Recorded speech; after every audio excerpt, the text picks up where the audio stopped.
In a kingdom far away lived a good king. The king was widowed, but he was blessed with wonderful children.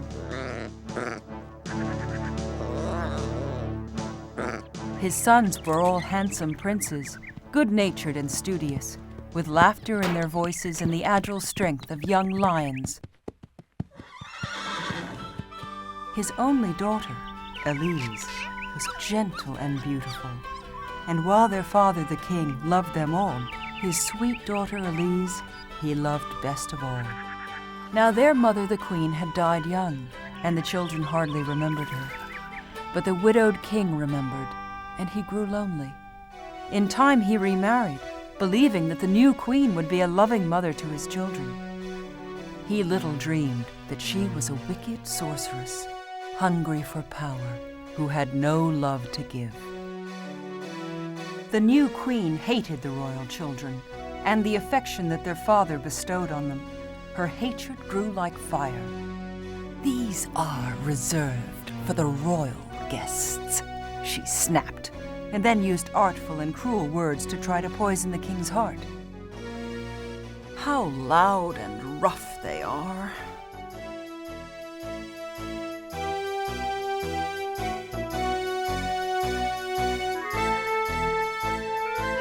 And in time, under the influence of his wife's charms, the unfortunate king almost forgot his children altogether. Of all the royal offspring, the evil queen hated Elise the most, for Elise's heart was pure and innocent. It was not long before the queen made a secret arrangement with a peasant couple to take Elise to live with them on their farm.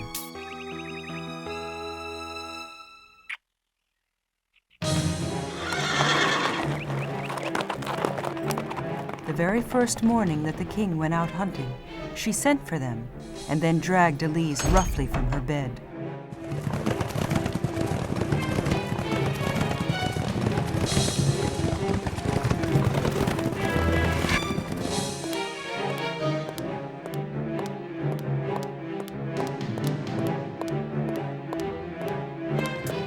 "You will go with these people." "What will father say?" "Your father wishes it so. It will teach you to be humble and to make do with little."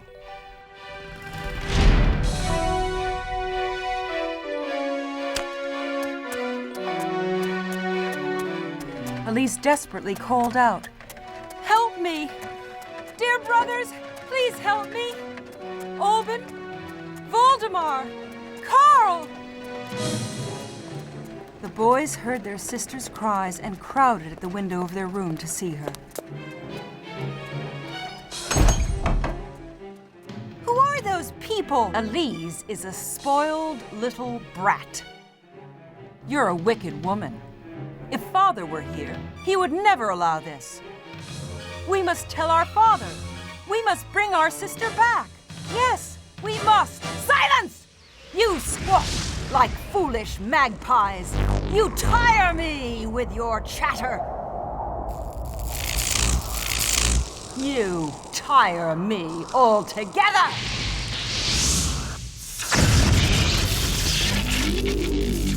"Come, speechless, restless creatures, be banished from my sight."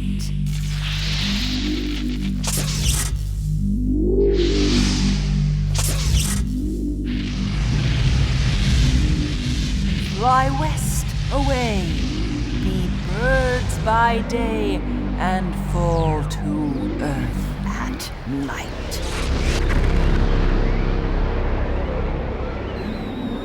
With that, the princes began to change.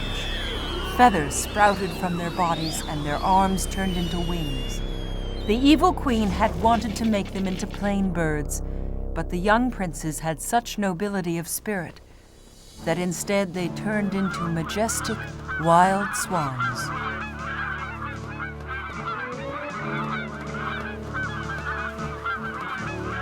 Overcome by the strange spell, they beat their strong wings and flew helplessly from the palace windows. They tried to land, but could not, and rose into the sky, circled higher and higher, and then they were gone.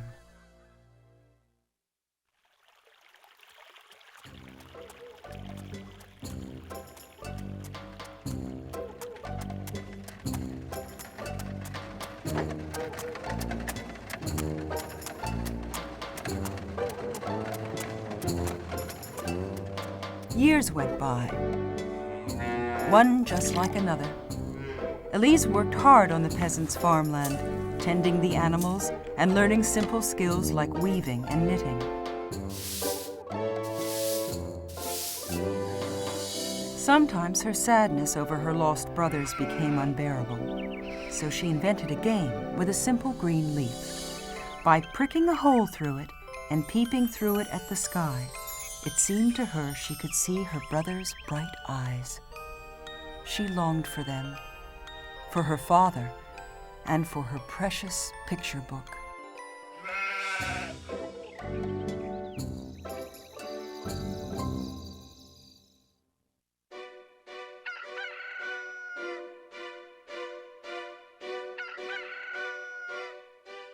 On her 15th birthday, Elise was brought back to the castle. When the queen saw how lovely Elise had become, all her envy and hate returned. She would have changed her into a bird then and there, but the servants would have seen and told the king, "Dear Elise!" The queen took Elise roughly by the arm and led her to the royal bath. "How beautiful you've grown! Come, I myself will bathe and anoint you to make you ready to greet your father." "Evil toads, this very day, the queen commands that you obey. Make Elise become like you, evil, ugly, through and through. So ugly and evil that even her own father won't know her." So loving and pure was Elise that the toads grew gentle and became 3 red poppies.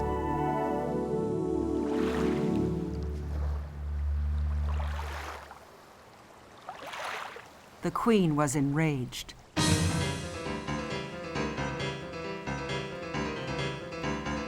She ripped Elise's dress and threw ashes in her hair and tangled them, and smeared foul ointment on her face.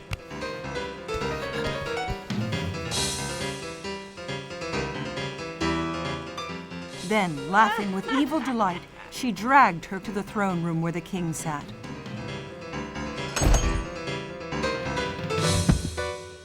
Alas, the king did not recognize her, but instead grew angry. "The poor deluded creature claims to be your daughter.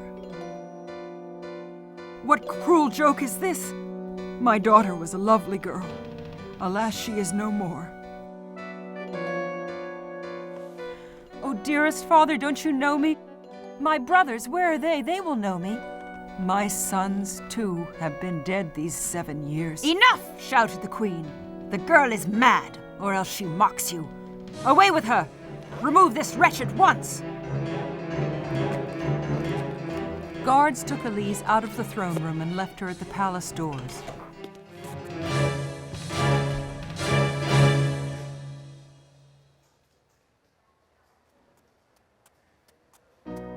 She searched everywhere on the palace grounds for her brothers, stopping all the servants and asking if they had seen the king's sons. But no one could say for certain what had become of them, and no one recognized Elise as their sister. Only the swallows and the watchdog in the stables recognized her, but no one paid them any attention.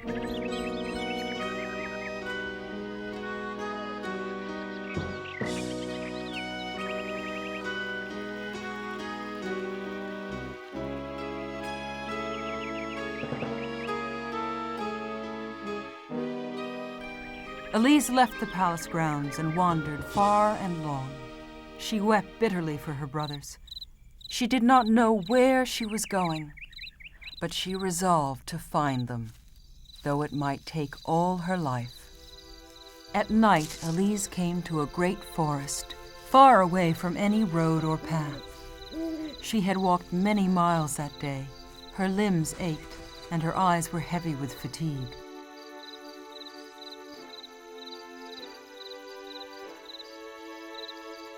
All night long, she dreamed of her brothers, of their happy childhood, and of her beautiful picture book. From one page emerged swans as white as milk with golden crowns. From another page, a river goddess beckoned to them. From still another page, there came a young king on horseback with a princess in his arms.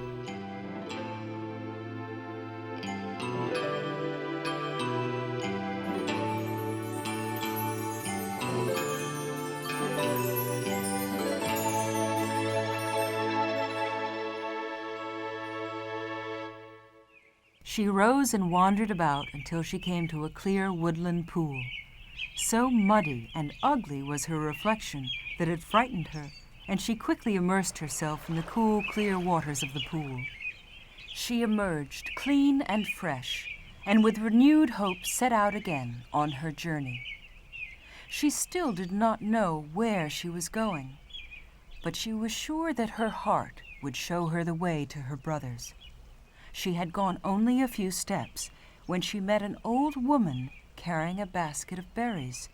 She asked the old woman if she had seen her brothers. No, but not long ago I saw swans with crowns on their heads in a nearby stream.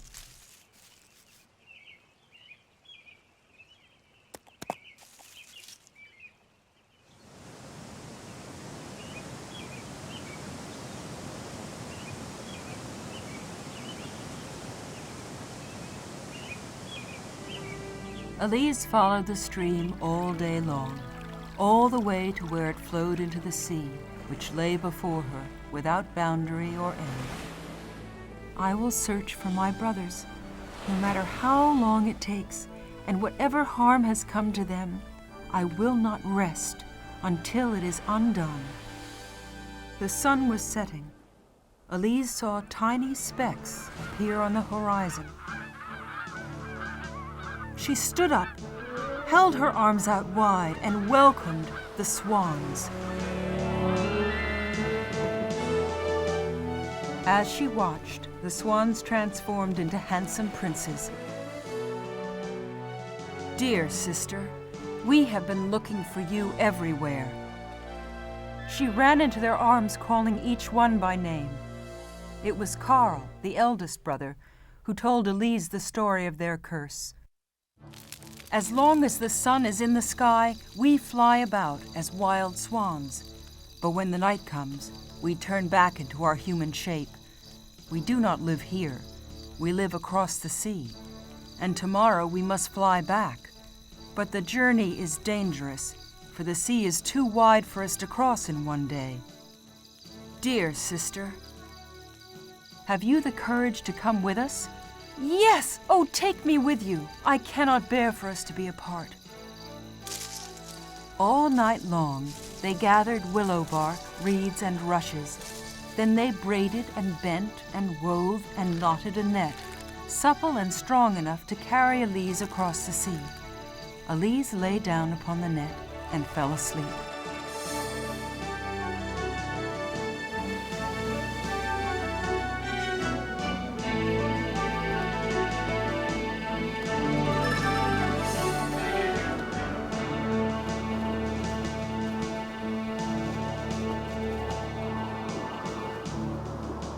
They flew on, and now the sun began its afternoon descent.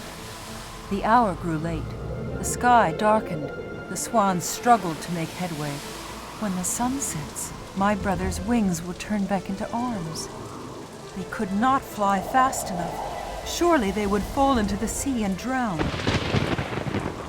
Elise saw a rock jutting up from the water.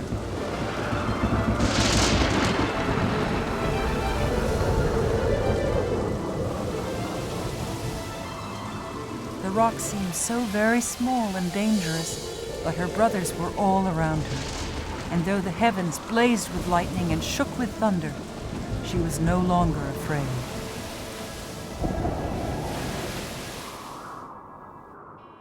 At sunrise, the sea was smooth as glass. The swans took up the net again and resumed their flight.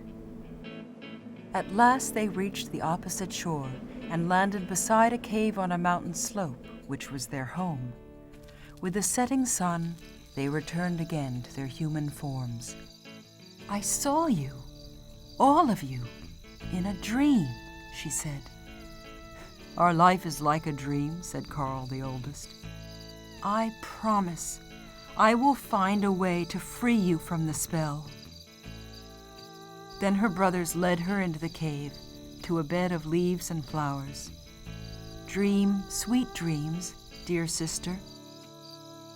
"May I dream how I can break the spell?" She couldn't know it, but these were the last words she would speak for a long, long time. That night, Elise dreamed she was flying through clouds. A huge cloud castle towered over her. As she approached, Elise saw a woman in the doorway, and in the woman's hand there was a nettle. "These stinging nettles can help you free your brothers," she said, "but the anguish you must endure is great. Look well and gather only this kind that grows on the mountainside and on graves in churchyards. They will blister your skin, but you must crush them with your hands. Spin the flax and knit it into shirts. When you throw the nettle shirts over your brothers, the spell will be broken. But know that once you start, you must not speak. The first word you speak will pierce your brothers' hearts like a sword. Their lives are in your keeping. Can you be silent as the grave?"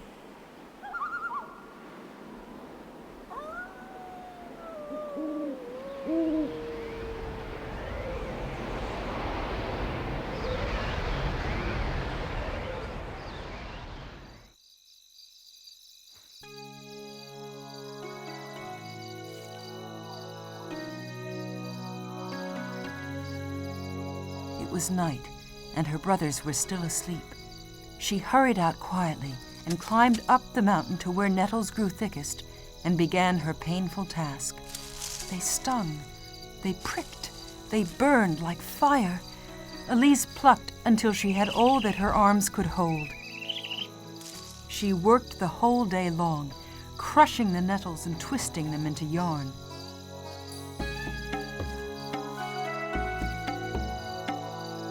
At sundown, her brothers returned. They were alarmed by her silence. They thought at first it was some new spell by their stepmother. But when they saw Elise's hands, they understood that her work was for their sake. The youngest brother wept, and wherever his tears fell, she felt no more pain, and the blisters disappeared. She worked the whole night through. By dawn, the first shirt was done.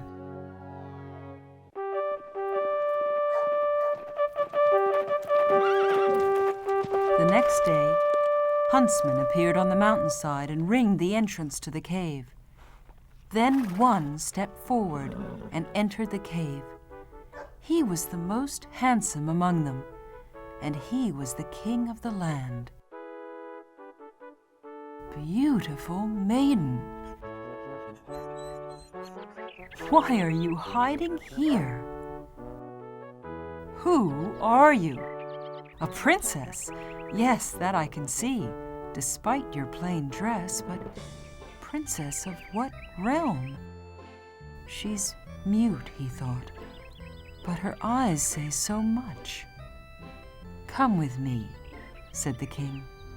"A cold, lonely cave is no place for a princess." Never in her life had Elise seen anyone so noble and so handsome. But she dared not speak, for her brothers' lives depended upon her silence.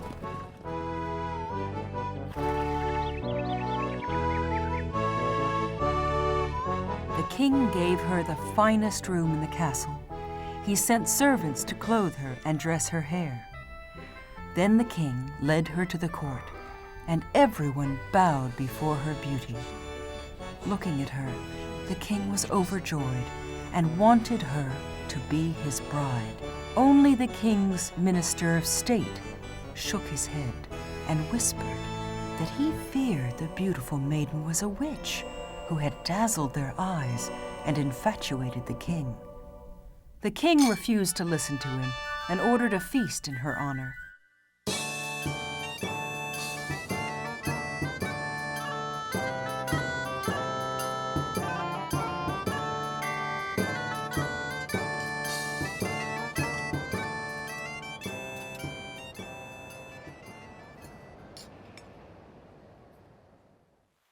Later, the king showed her the grand halls and fragrant gardens of his castle, but he could not make her smile. Elise could think only of her brothers and their sorrowful fate. She stood at the edge of the garden and gazed longingly out over the great sea and at the setting sun. "I know something troubles you," he said. "I would do anything to make it disappear. Come with me. I've something to show you. Here you may dream that you are back in your home in the forest.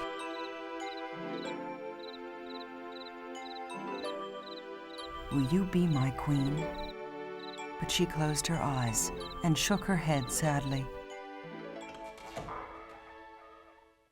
Every day thereafter, the king repeated his request, but Elise's only reply was to work on and on night and day.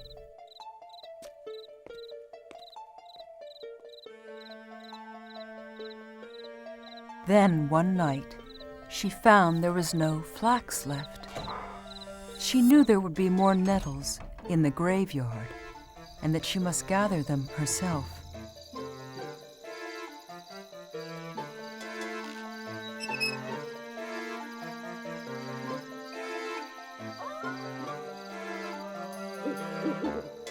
Then she heard a beautiful voice, and there in the moonlight, she saw the fairy from her dreams. "Do not falter. Do not be afraid." With renewed courage, Elise plucked all the nettles that she could carry and hurried back to the palace. In all the city, only one person saw her, and that was the king's minister of state.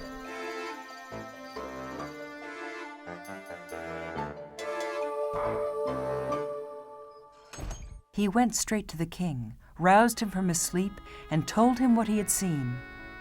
The king listened to his minister's words, and doubt entered his heart for the first time.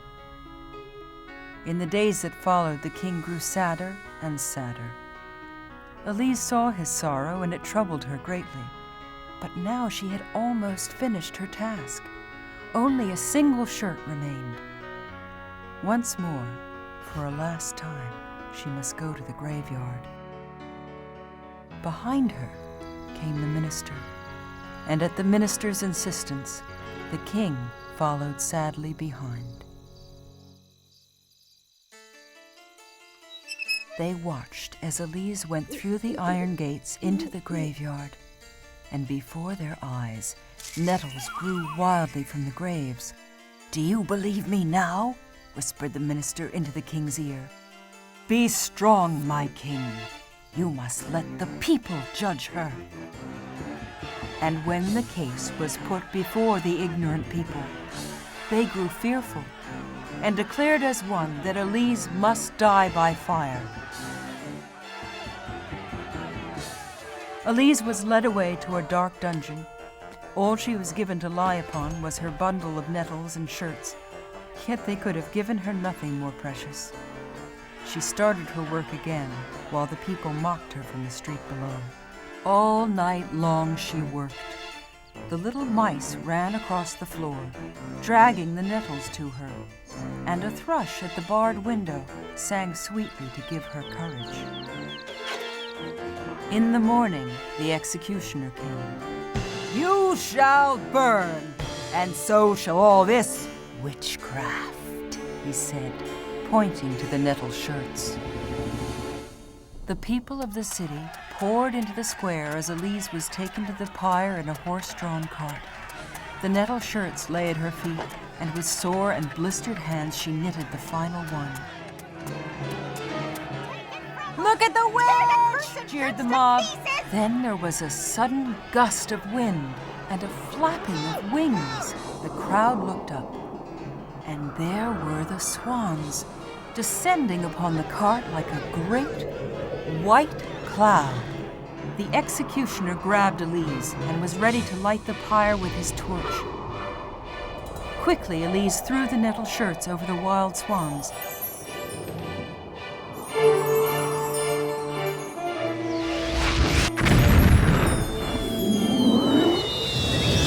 They were transformed into handsome young men. "Oh, Elise, it is over. We are free!" Voldemar, the youngest, was left with one great snow-white feathered wing, for the last shirt was missing a sleeve. Carl, the eldest, leaped up onto the pyre for all to see. "Now, at last, the truth may be known," he cried. "Our sister is innocent!" And then he told them their story from start to finish. Everyone listening, man, woman, and child, shed tears for the pains Elise had endured, and was moved and inspired by how brave she and her brothers had been. As Carl spoke, perfume filled the air, and before their eyes every stake in the pyre blossomed with leaves and red roses. A single white rose sprouted from the very top. It shone like a star, as though proclaiming Elise's purity to the world. The young king plucked the rose and placed it on Elise's breast.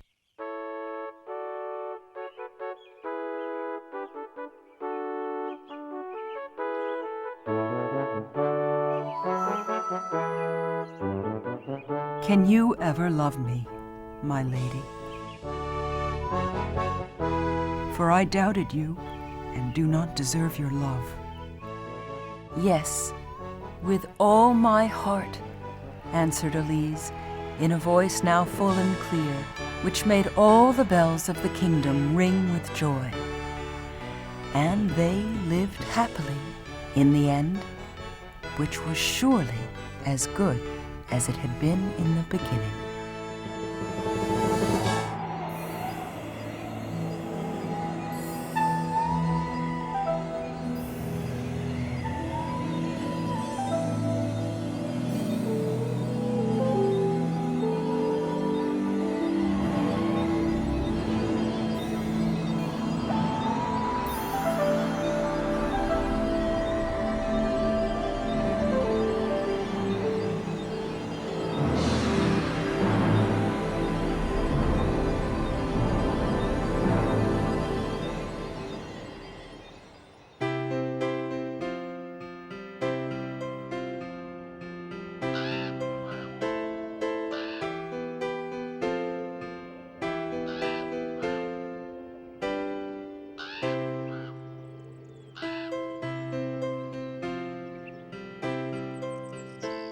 In a town where there lived so many people that the houses were huddled close together, there once lived a boy and a girl.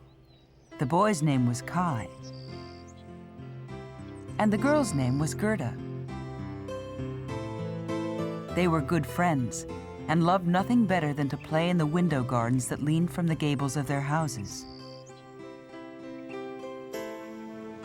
No matter what the season, you'd always see those two together, or else you'd hear their laughter.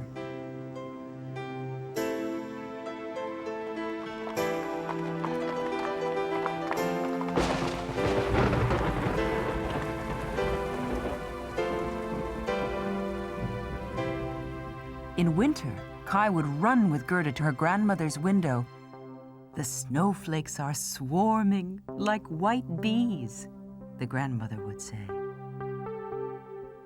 "Do the snowflakes have a queen too, like the bees?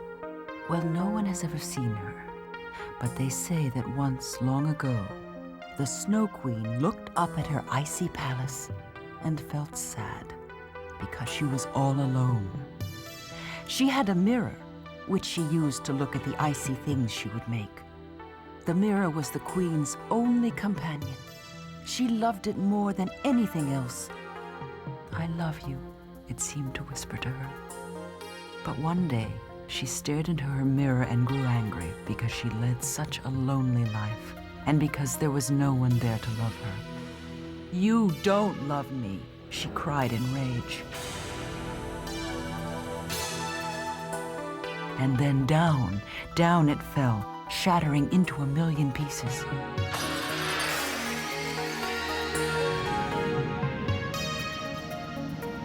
All her loneliness, sadness, and anger were captured by the millions of shattered fragments of her magic mirror. Some were tiny as grains of sand, and when the winds came, they were scattered everywhere. If one of these ever entered a person's eye, nothing looked right again. But far worse was the fate of those whose hearts were pierced by a sliver of the mirror. They would soon forget the pain and go on as before, never knowing that the heart inside of them had frozen into ice.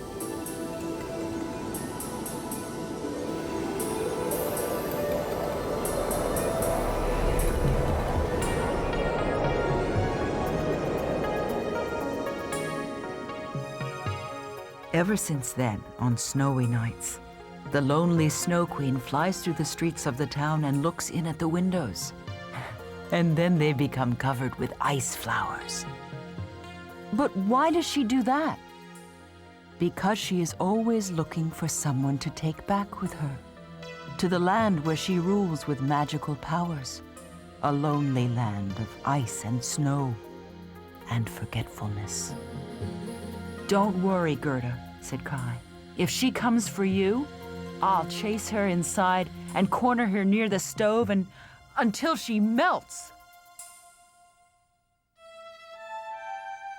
Late that night, Kai went to the window and looked out.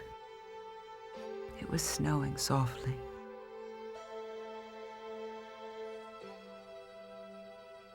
Of all the things in the world, Kai thought to himself, sometimes I think I like snow best of all.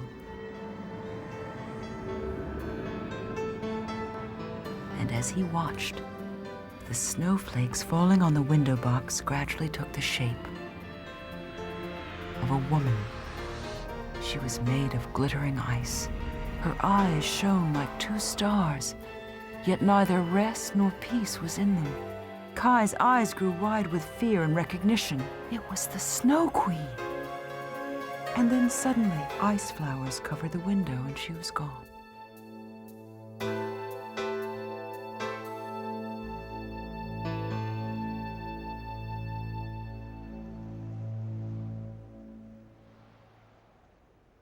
It snowed throughout the night. And the next day, the town seemed magically transformed. Great snowdrifts muffled the sounds of the wind, and the world was hushed as if waiting for some great event on stage. Then, as if on a signal, people emerged from their homes, and the air was filled with the sounds of the day, and of busy children shouting and laughing.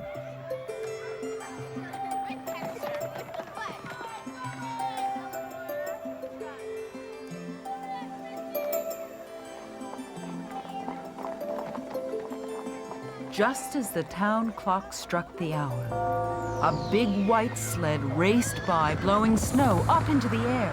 "Ah! What is it?" asked Gerda. "Something sharp is in my eye," he cried. Oh, something has pricked my heart." "I think it's gone now," said Kai. But he was wrong, for one splinter of the Snow Queen's mirror had entered his eye, and another had pierced his heart.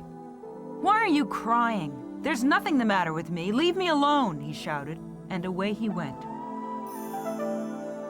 Now it was the custom in that town for the bigger boys to tie their sleds onto the farmers' carts to travel faster over the hard, packed snow. Kai saw the big white sled circling the square. He wanted to show the older boys how daring he was. Quickly, he tied his little sled onto the big one. "Watch me!" he shouted. Suddenly, the big sled dashed out of the square, faster and faster.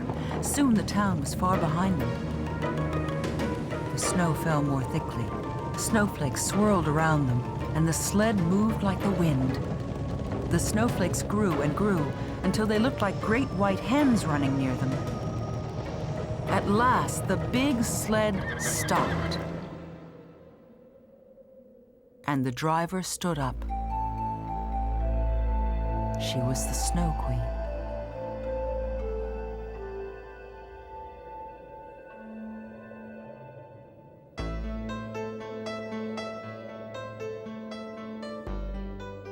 How cold you look. Come closer. Let me warm you. Her kiss was like an icy wound. As he stared into the Snow Queen's face, the longer he looked, the less he knew, and soon all memory of Gerda and her grandmother vanished. They set out again, and now they left the earth and were flying in the air. Above oceans, lakes, and mountains they flew, spurred by the wind. Kai could hear far below the cry of wolves and the cawing of crows. The white moon came out and traveled with them across the sky. Finally, Kai fell asleep at the feet of the Snow Queen.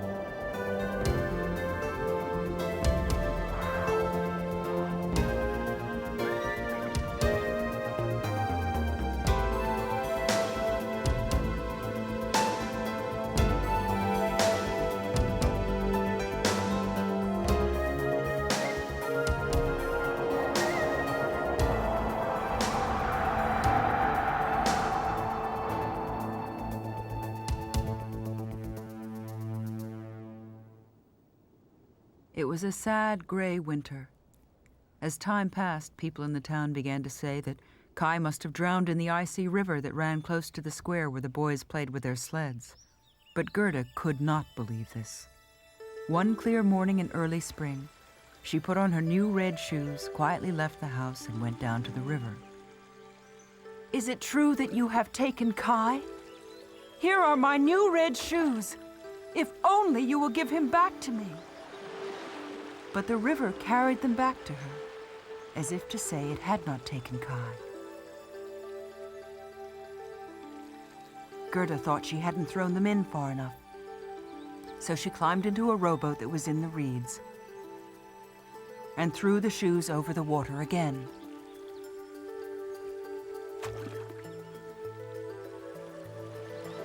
Just then, the current caught the boat, and Gerda found herself floating faster and faster down the river. She was frightened and clung tightly to her little doll. "Perhaps it will carry me to where Kai is," she thought.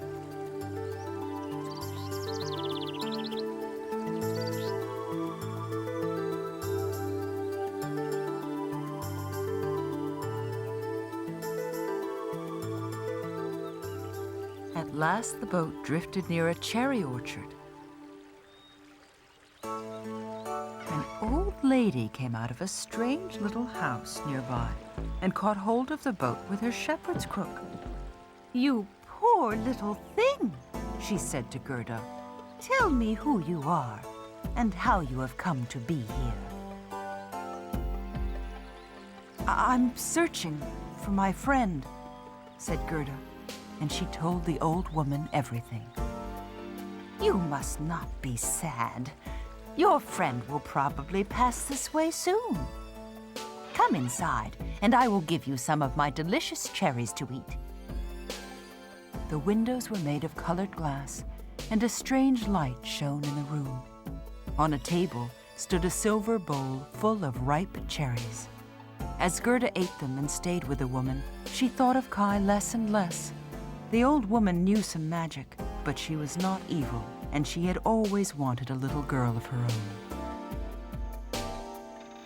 That evening, when Gerda had fallen asleep, the woman went into the garden and pointed her shepherd's crook at the rose bushes. At once they sank into the ground and disappeared. She was afraid that if Gerda saw the roses, she would think of Kai and run away.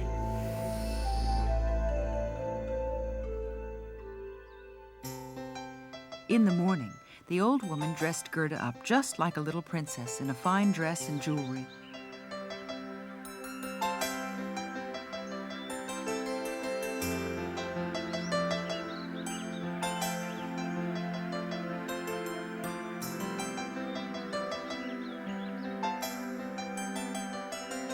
Gerda played in the golden sunshine with the flowers and came to know every one.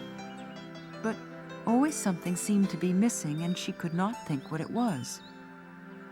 Many weeks passed, but one day she noticed the painting of a rose on a broad-brimmed hat the woman often wore, and at once the memory of Kai came rushing in like water through a broken dam.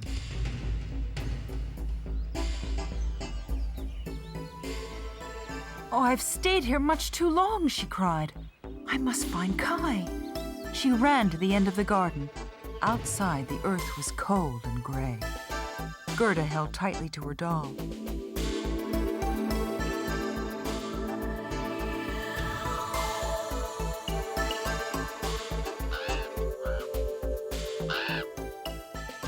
A crow came and sat on a branch next to her. It seemed to be saying, "Kai! Kai!" as though it knew where he was. Gerda followed it through fields and forests, though there was frost on the ground and her bare feet stung.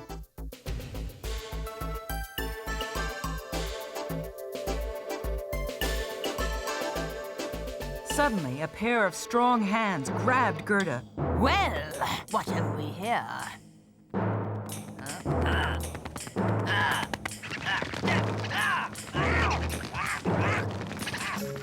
A real princess. She's a princess, all right. Said an old robber woman. And she's worth a fortune in ransom. But just as the old robber woman was about to grab poor Gerda, her daughter, who was watching from up in a tree, jumped down on her back and gave her nose a good pinch. "No! She's mine!" screamed the little robber girl. "I want to play with her!" Thank you, Mother. She was a spoiled and willful child, and so the robbers had to give in.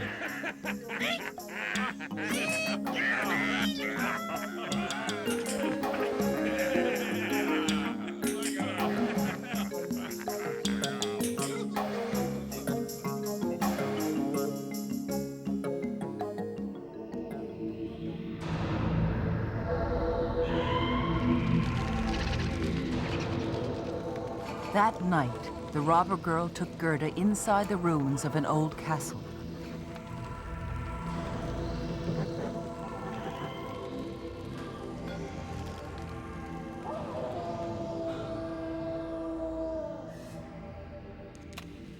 In one corner was the robber girl's room, filled with birds and animals. Gerda looked at the poor creatures around her. She was frightened, but tried to sound cheerful. "Are all these animals your friends?" she asked. Yes, they're all mine. In a corner of the room, she kept wood pigeons in a cage high up in the rafters. She took one of the pigeons and held the frightened bird up to Gerda's face. Kiss it, she demanded. Gerda kissed the bird lightly on the head, and the pigeon grew calm and cooed softly. Are you really a princess? Asked the robber girl. Gerda shook her head and grew even sadder. "No, I'm not." And then told the robber girl how she was looking for Kai and had come to be in the forest wearing such fine jewels. Oh, what rotten luck, losing your best friend like that.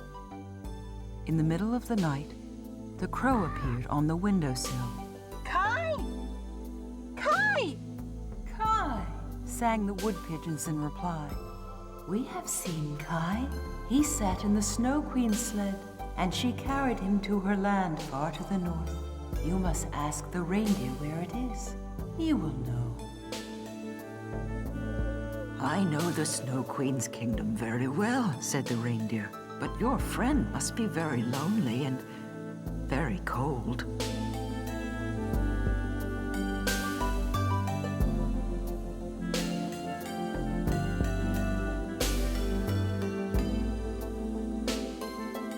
The robber girl was not sleeping and was struck with wonder at what she heard.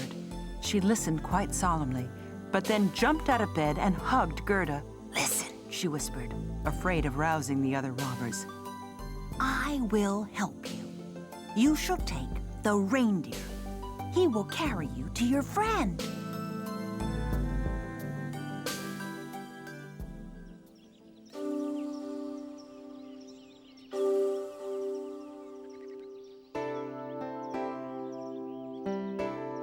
You'll need these warm clothes and food, said the robber girl. In return, Gerda gave her the doll that had been her companion for so long. No one's ever given me anything, she said. And then she gave the reindeer a mighty slap.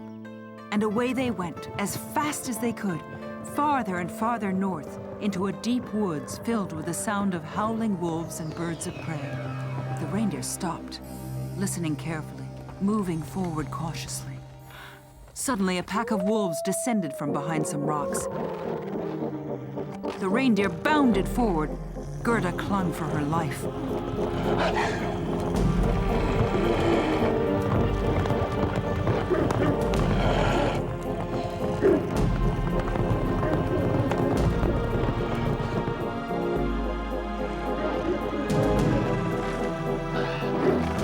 Overhead flew the crow, cawing wildly.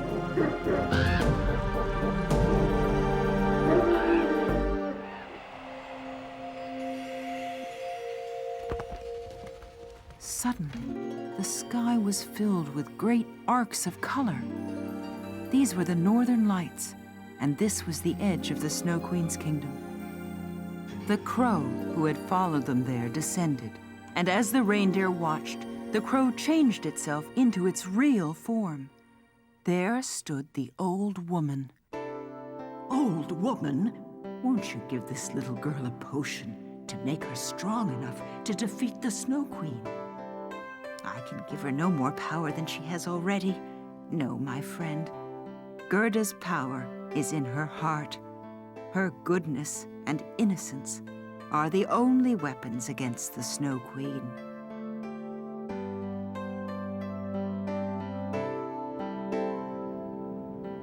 The old woman again changed into a crow and flew off.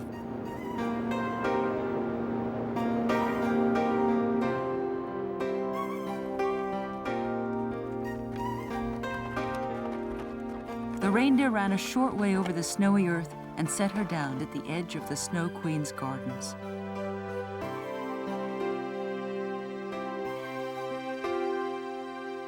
You must go on alone. Suddenly, she saw hundreds of snowflakes, growing larger as they came near. They were the Snow Queen's army on the march.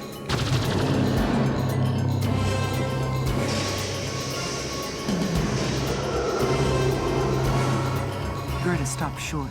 Her breath came fast, forming vapor in the frozen air. As she stood there, determined to let nothing keep her from Kai, her breath shaped itself into a band of angels, armed with shields and spears. They threw their spears at the snow creatures, shattering them into thousands of pieces.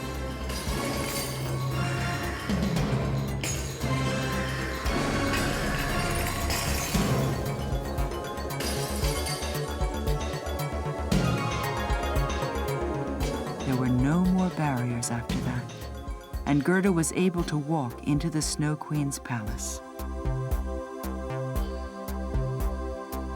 The palace walls were glittering ice, and the windows and doors were made of wind. Echoing, vast, and cold was the Snow Queen's palace. Yet Gerda had come so far already that she was not afraid.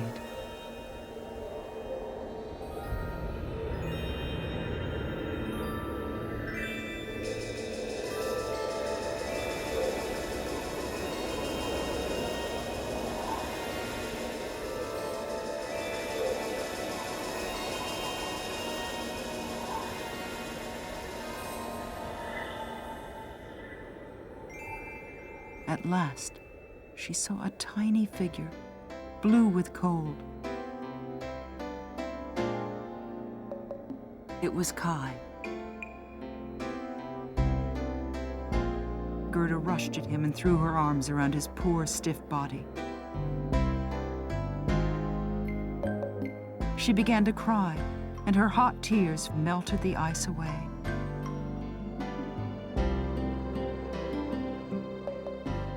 "Oh, Gerda, is it really you?"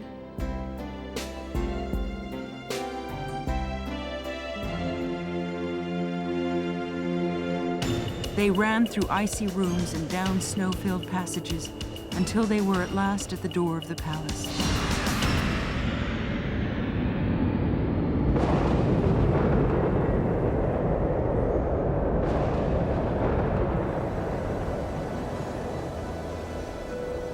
The Snow Queen looked at them, looked at their love for each other, and her own heart melted just a bit.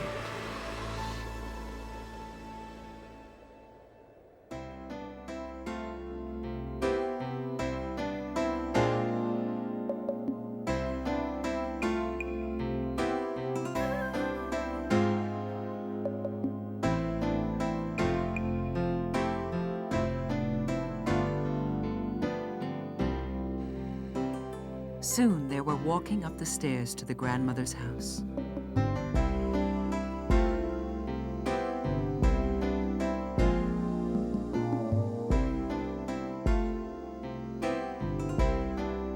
Nothing had changed, but when Kai and Gerda stepped through the doorway, they knew they had grown up.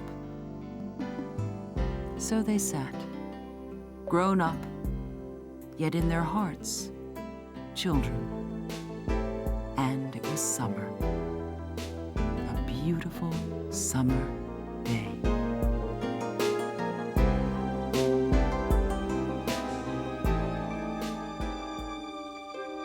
Pegasus, the winged horse, was my joy, my treasure. Still is, always will be. Yes, for as long as the stars endure, I, Urania, youngest of the Muses, loved him the most. Still do, always will. Listen, I'll tell you his story.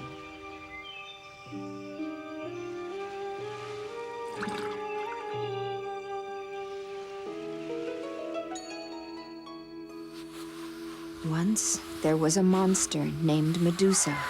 She had snakes instead of hair. They coiled and hissed around her head. Her face was so horrendous, whoever saw it turned to stone. This was the fate of all brave warriors who dared to do battle with her. Then the gods sent Perseus, a favorite of theirs. One god lent him sandals with wings so he could tread on air, flit to this side and to that, strike from above, catch Medusa off her guard. Perseus swung his sword. He slashed all the serpents to pieces. The goddess Athena lent him her marvelous mirror-like shield to see Medusa's reflection, so he never had to look her in the face directly. Athena hovered near him, guided his hand. Then he gave a mighty blow, cut Medusa's head clean off her shoulders, and out of her blood, yes, for wonders can arise anytime, anywhere, a white winged foal was born.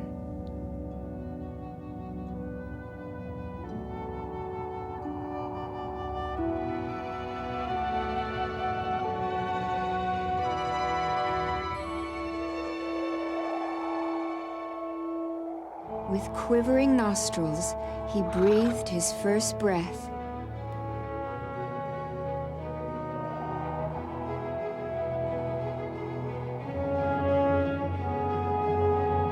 Lifted his head and gave his first joyful whinny at being alive.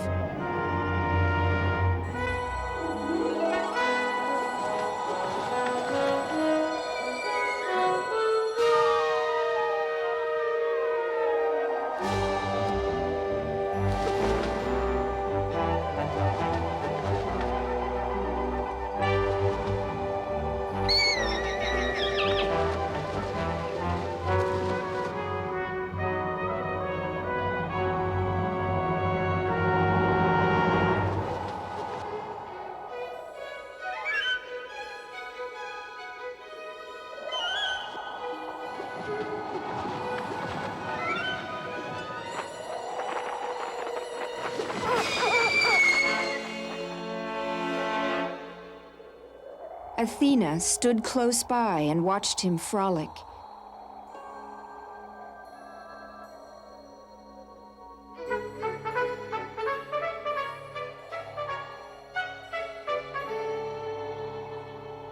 Then she held out a glistening bridle of brightest burnished gold. She had fashioned it with her own skilled hands. "Come, little Pegasus," she coaxed.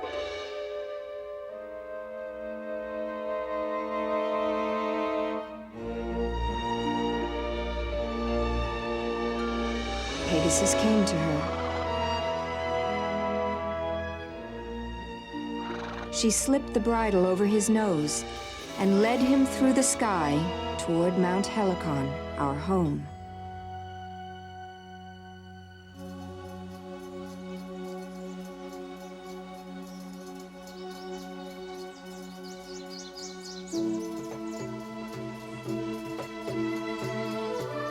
It was a lovely spring morning. We 9 muses were dancing in our favorite mountain meadow, trying new steps by our sister Terpsichore.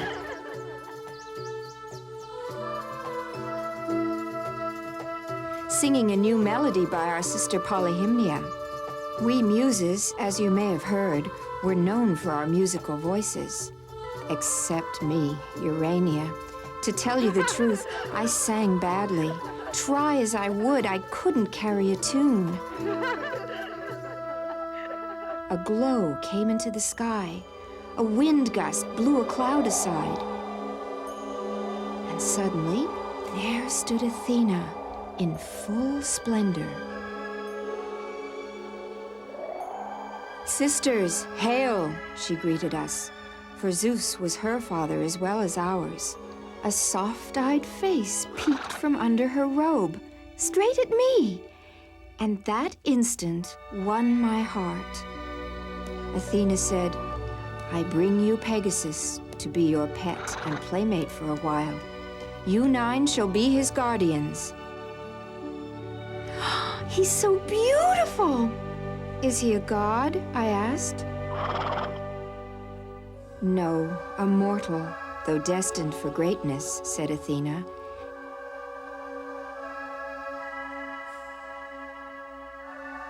"Teach him as you would other horses, to obey, to be faithful and true. Someday I will come for him. Meantime, enjoy his company."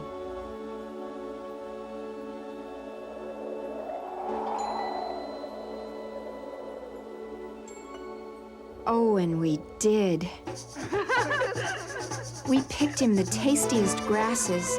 We found him the sweetest hay. We danced all our dances in circles around him, and sometimes he danced right along. We wove him garlands of mountain flowers.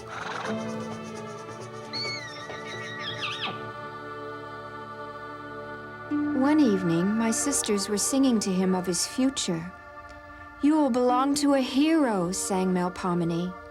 "You will do battle, gain glory," sang Euterpe. "Serve Zeus above all, and perhaps someday he'll invite you to Mount Olympus," Calliope laughed. So did the others, for as everyone knew, only gods and goddesses were welcomed up there. Pegasus seemed troubled and turned to me.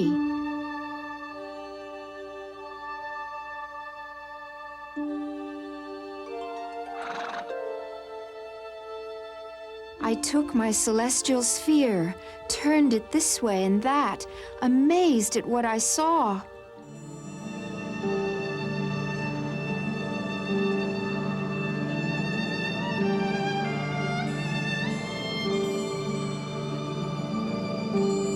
You'll rise even higher than Olympus, I foretold. Urania, hush. Don't make idle promises. Have you forgotten what Athena said? Pegasus is mortal. I hushed, but I'd seen what I'd seen, and my sphere had never shown me lies.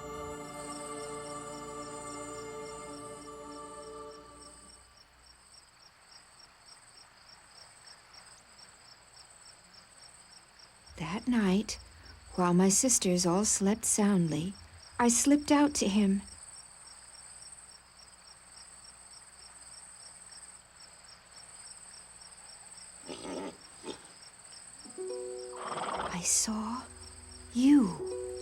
in the heavens.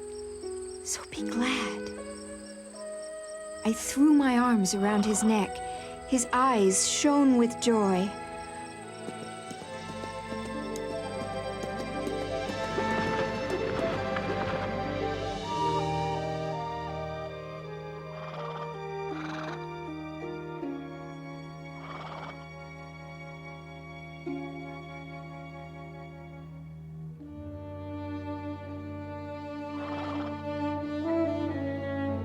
He knelt down, inviting me to ride. I climbed onto his back.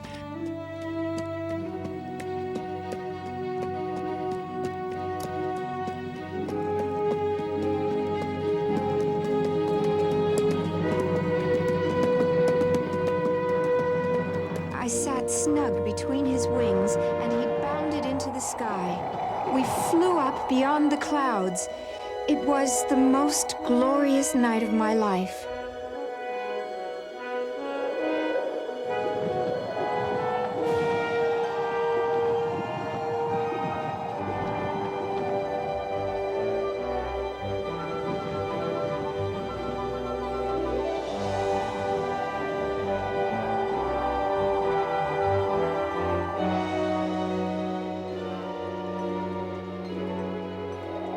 A rock lay in his way. He shattered it with his silver hoof, and from the place where it had been embedded burst a spring, clear as dew.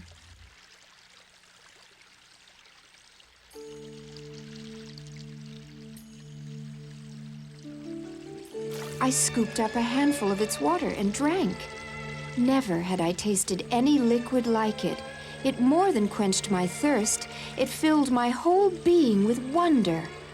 I wanted to speak my gratitude. Instead, a song poured from my lips. Thanks, beloved Pegasus, for this new, this wondrous spring, flowing forth mellifluous. O miracle, oh, hear me sing. It was a miracle, for I sang it clear and true.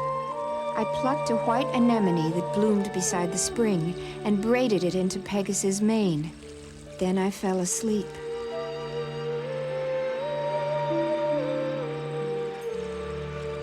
Next morning I awoke, reached out, but my hand touched only air.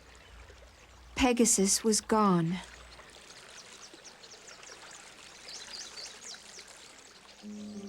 I looked for him in my sphere and saw what had happened.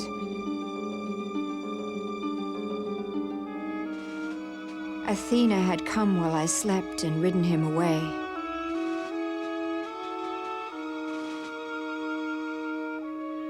My sphere showed me Lycia, that unhappy kingdom beset by a three-headed monster known as the Chimera. It roamed the countryside, devouring whole fields of crops, whole herds of sheep and cattle, and all mortals that dared come near.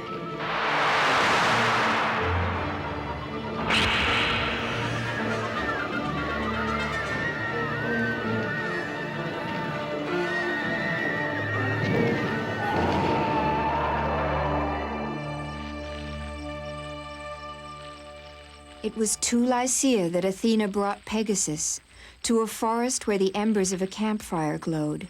Beside those embers lay a young man. His name was Bellerophon. He was almost still a boy, but very strong and brave.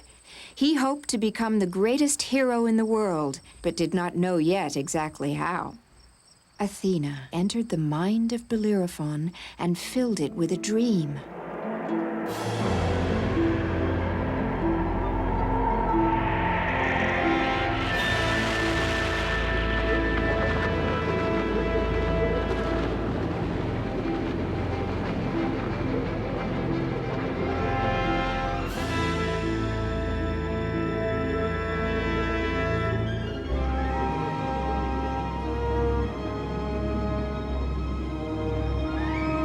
I give you these gifts that you may slay the Chimera, heal the land, and fulfill your destiny.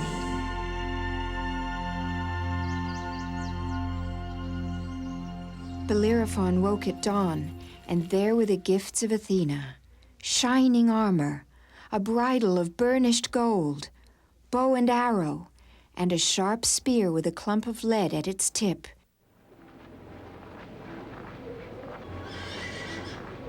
And a horse with wings came galloping, neighing wildly, just as in the dream.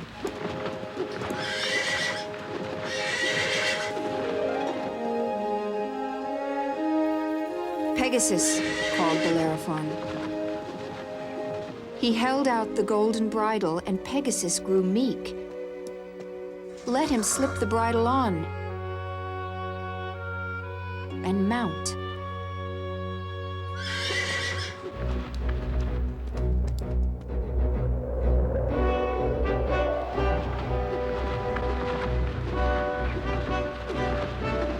Soon they were flying over ravaged fields, trampled down forests, flocks of vultures, piles of sheep and cattle bones. And there, suddenly, lay the dreaded Chimera, spread in 3 directions. Bellerophon trembled, for even the bravest heroes get afraid. He gripped tighter to Pegasus and urged him on. Faster!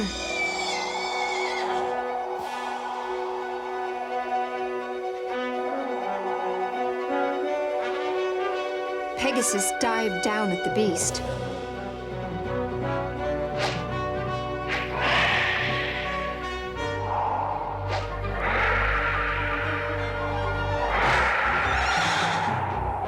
Bellerophon shot arrow upon arrow straight at the lion head.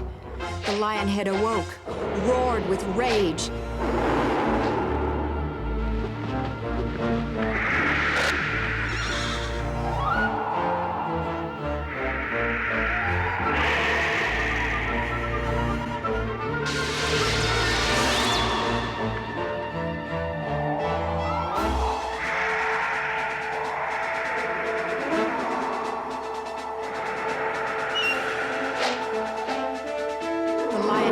Still, as a final arrow found its mark. Meantime, the goat head shot up, and with its knife-sharp horns ripped into Pegasus' leg.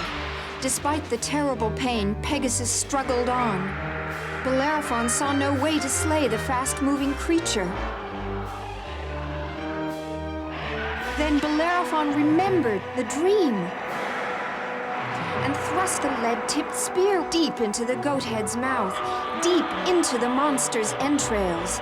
Those entrails were boiling hot. They melted the lead. It spread throughout the monster's body. Whatever parts still lived, the molten lead quickly killed. The Chimera breathed its last.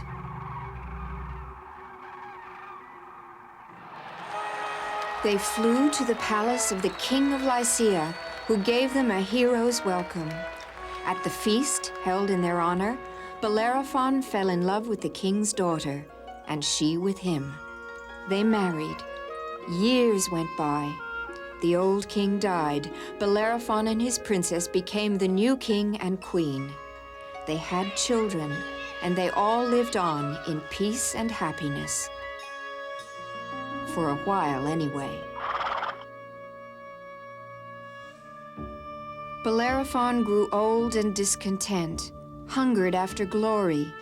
He still thought about heroes of old, Perseus and Heracles the greatest, whom Zeus had raised to Mount Olympus. Am I not as great a hero? Asked Bellerophon. Do I not deserve to rise to Olympus and feast with Zeus and all the immortals? Don't boast, said the queen, or the gods may get angry with you. But the idea possessed him more and more. Let Pegasus be saddled, he ordered.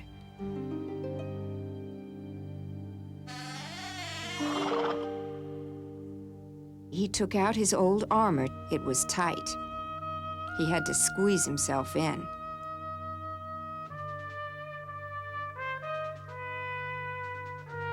Be careful, said the queen. You are not the young man you once were. No matter, said Bellerophon. The gods will soon restore my youth.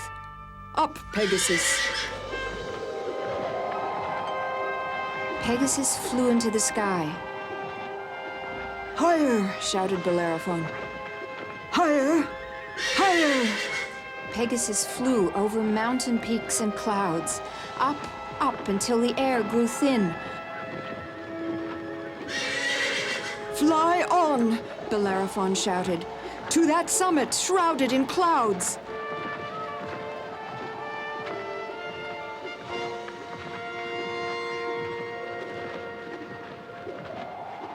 That summit was Mount Olympus.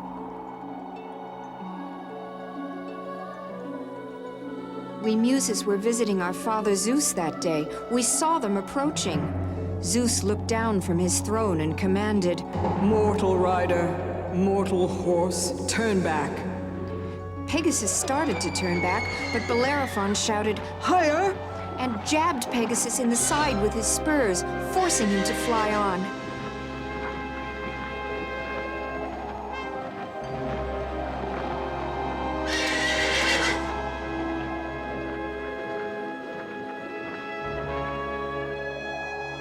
Zeus grew angry.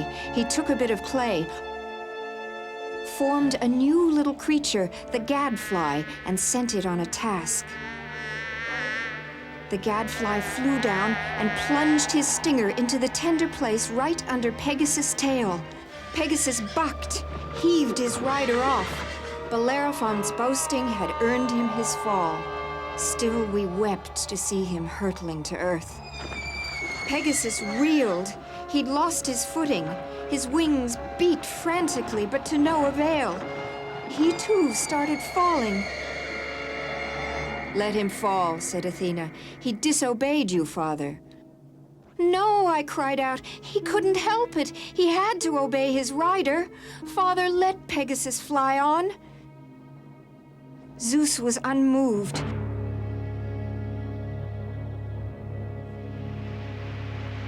I didn't need my sphere to show me where I'd find him. Where else but the spring?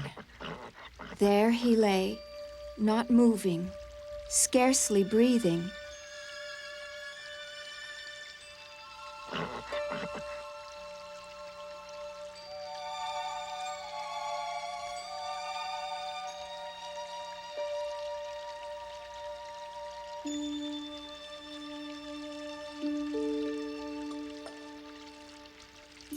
Ruler of the gods on high, do not let my treasure die. Forgive him, for he meant no wrong. Father Zeus, oh, hear this song.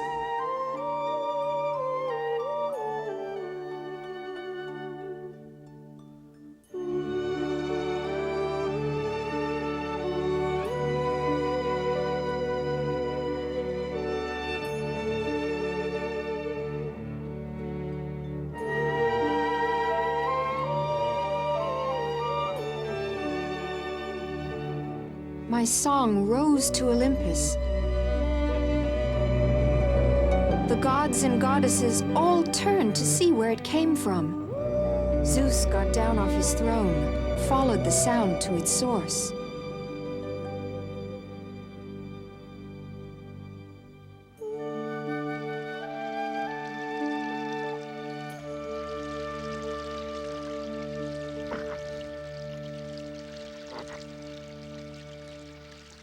Daughter, Urania, since when can you sing so well? Since I drank from this spring, a gift from Pegasus. Taste, Father. He put the water to his lips and drank. Ah, that was good. I feel inspired. Let me see, what splendor shall I create? Father, make Pegasus well again. Zeus laughed. I'll do better than that.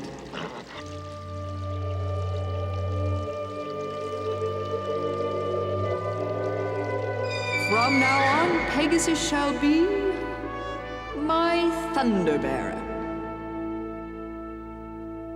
Come, daughter, let us return to Olympus and show Pegasus his new home. For many years, Pegasus gathered thunderbolts from all corners of the heavens and brought them to Zeus.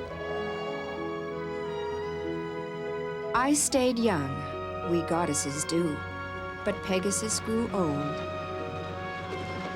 One day, I kissed Pegasus, my flesh and blood Pegasus, goodbye. I'd seen in my sphere what Zeus meant to do.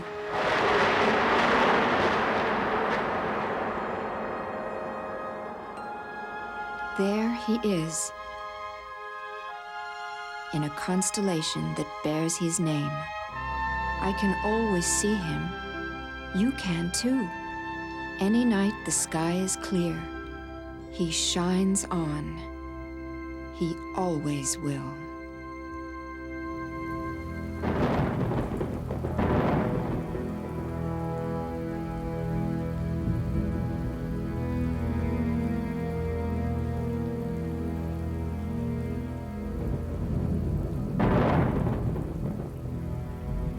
It happened shortly after young Arthur had been crowned king.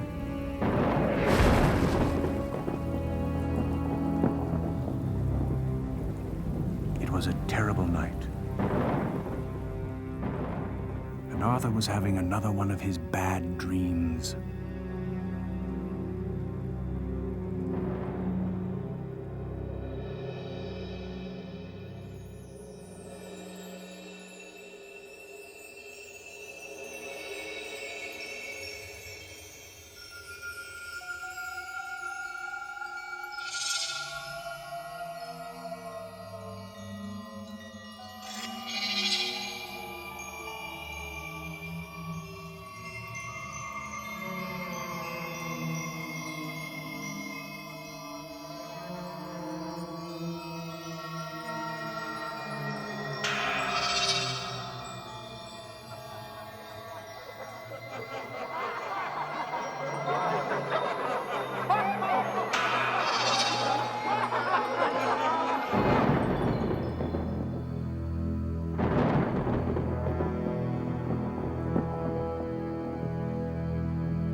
Wearily, he took a candle and the crown he had tossed carelessly aside and came to see me in my tower.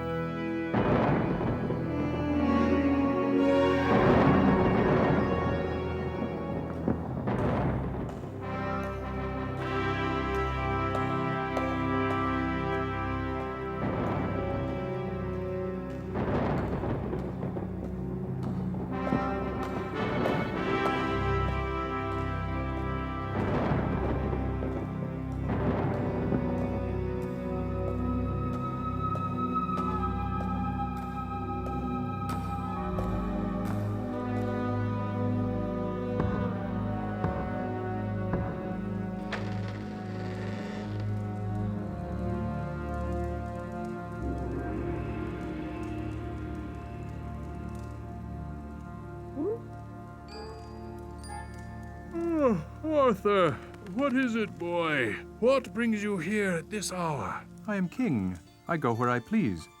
You are also a boy, and it is time for boys to be in their beds asleep. I cannot sleep, Merlin. Why not? I have bad dreams. Dreams. Dreams. I could read your dreams. Well, tell me about them. They're always the same. A fatherless boy becomes king just because he pulls a sword from a stone. I think I know the very boy. Well, if you cannot tell me more about your dreams, All right, here. then I will tell you a story about mine. What better than a story for a rainy night, eh? A story. I could use a good story. Let's see. Once I had a dream about dragons.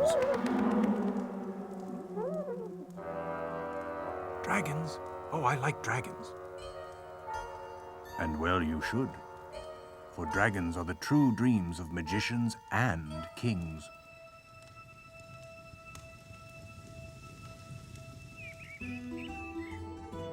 There once lived in the wild, rugged mountains of North Wales a lonely, fatherless boy called Emrys. He was small, with sharp eyes like a hawk's, and a mouth that rarely smiled, for he too was troubled by dreams and visions he did not understand.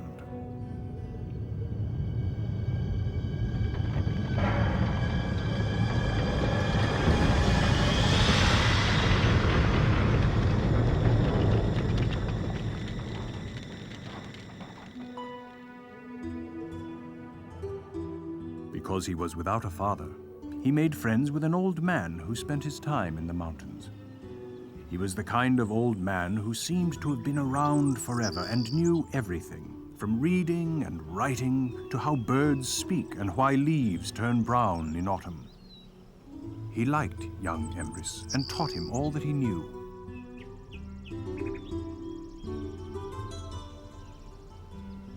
Now, Emrys' mother was a princess, but she lived far away from her father's castle.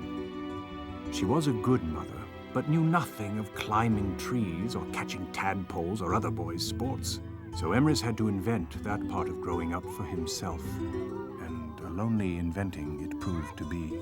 The boys in the village teased him for not knowing who his father was, and called him Mother's Babe or Little Apron Pull, and never invited him to take part in their games. So Emrys spent his days studying birds and fish and marveling at butterflies all by himself, and told no one about his strange dreams.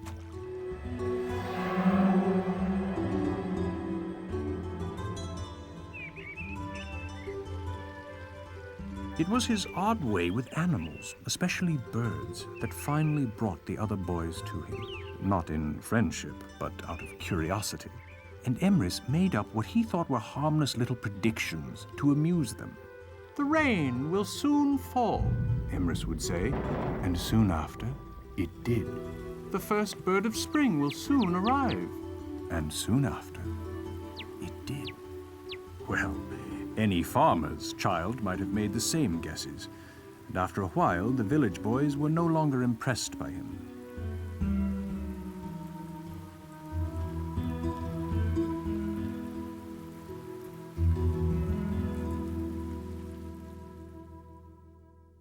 However, once, when he was 9 years old, Emrys found a book of seasons and planetary movements in the old man's cottage. "Today the sun will disappear," he told everyone. The next moment there was an eclipse of the sun, just as Emrys had read there would be. It plunged the village into darkness.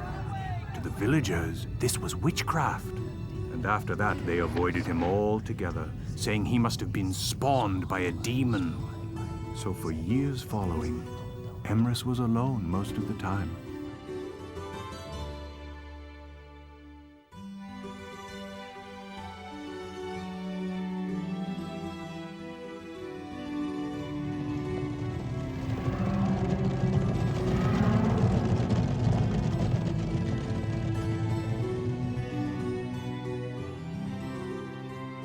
One day, when Emrys was about 12, there came to the valley a ruthless and ambitious man named Vortigern.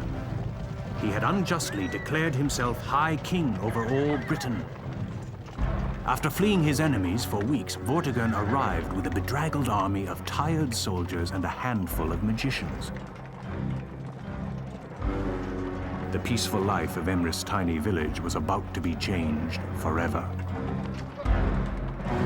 "There, atop that mountain, shall be my tower. Gather the people of this village. They shall build it, starting at once. You, my magicians, do what you must to please the Welsh gods, so that they allow my tower to be built." Vortigern forced the villagers to cut huge pieces of stone from the mountainside and haul them with their little Welsh ponies. Vortigern drove them mercilessly, and soon a mighty tower began to take shape, grim and powerful, dominating the valley and the village below.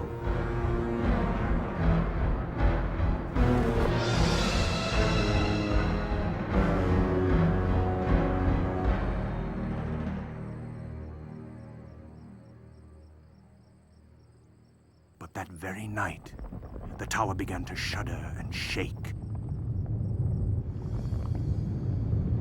The mortar cracked, and the whole edifice fell with a mighty crash to the ground.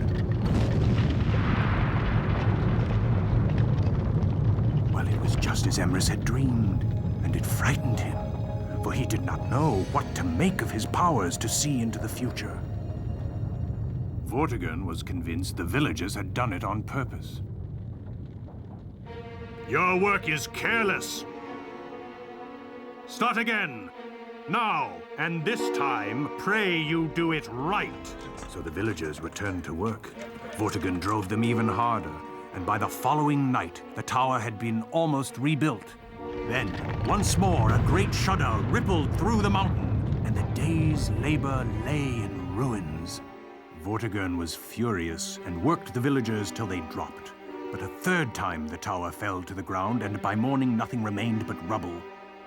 A less stubborn man would simply have looked for a safer place to build his tower, but not proud Vortigern. He turned to his magicians.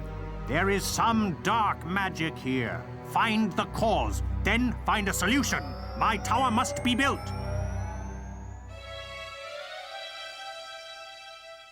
The next morning, the magicians put on their most impressive robes. They drew the magic circle of power. They cast the sacred stones of fate. What do you think? They consulted the sacred sticks of prophecy. I still don't know what it means. At last, they announced their findings to Vortigern. You must find a fatherless child, yes, a boy, spawned by a demon, and sprinkle his blood upon the stone. Only then will the gods of this land let the tower stand. Good work. I like that. That was excellent. Then go and find me such a child. We don't know if such a boy exists. Gold for whoever brings me such a child. Even as the greedy soldiers hurried off to search for a victim, a village boy tugged at Vortigern's sleeve. Please, sir, we of the village know of such a boy. He lives right here, and he was spawned by a demon. He can talk to birds and make the sun fall from the sky. He lives up there, on the mountain. His name is Emrys. At that moment, Emrys was absorbed in a strange vision. Under the ruins of the tower, he saw a pool of water, and in the pool, 2 huge stones. Bring him to me.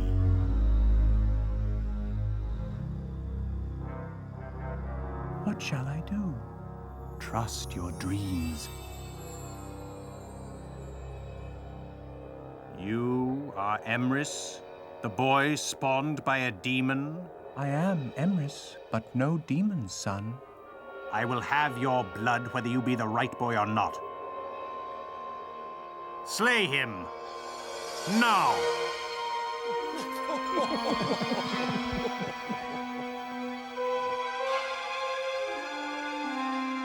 Better you should have my dreams. Ask your magicians what is under the tower. Hey, untie the boy.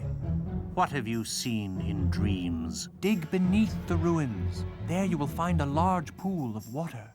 An underground pool could be weakening the tower. We will test this dream, but if it proves false, I will have your blood. Vortigern set men to digging, and beneath the ruins there was indeed a large pool of water. In that pool lay 2 great stones breathing in and out, and at each breath the mud around them trembled. Inside the stones are dragons fast asleep.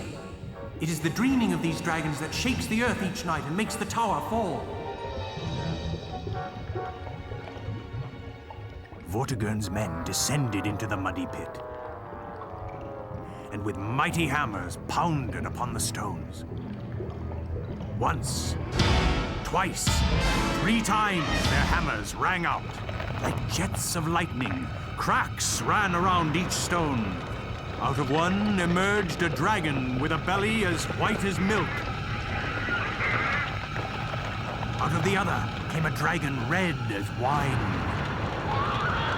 Huge, angry creatures they were, and their battle cries echoed in the air.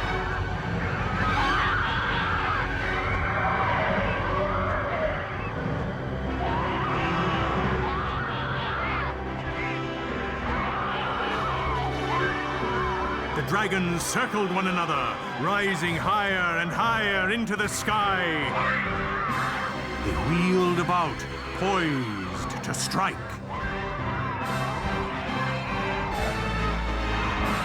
And then came the fire.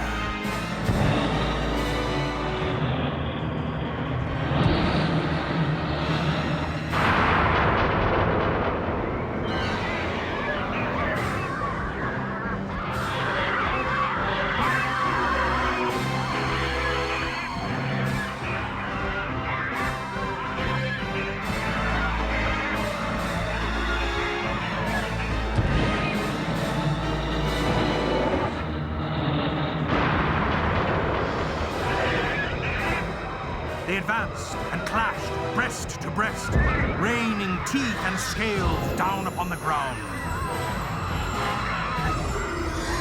Vortigern's soldiers were too dumbstruck to shoot. So Vortigern grabbed a bow, knocked an arrow, and shot at the red dragon, wounding it in the wing. Distracted, the red dragon looked away, and the white made a furious slash at its throat. That was when Emrys remembered his childhood vision of this very fight and these very dragons. There was a moment of the most awful silence. And then the red dragon tumbled from the sky. The white dragon followed its victim to the ground and set it on fire with its breath. Quick as a cat, Vortigern grabbed another arrow and sighted on the white dragon's neck. But before he could shoot, the white dragon fled back into the air, banked northward, and was gone, winging over the mountains. If you're so good at prophecy, tell me the meaning of this, boy. It means that your fate shall be that of the red dragon, and soon you too shall be slain. Tell me if you have any more dreams. Back to work! My tower must be built! Emrys watched from the hillside, feeling his confidence build within him. If only I could find help, he thought to himself.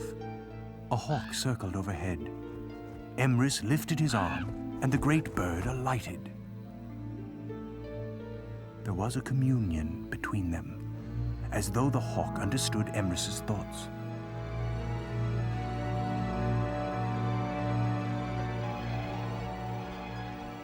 And off it flew.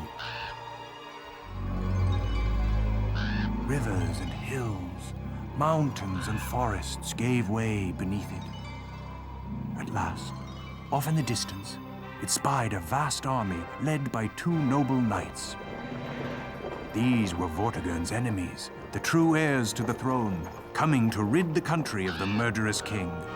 The knights saw the hawk, took it as a good omen, and followed it through a pass in the mountain.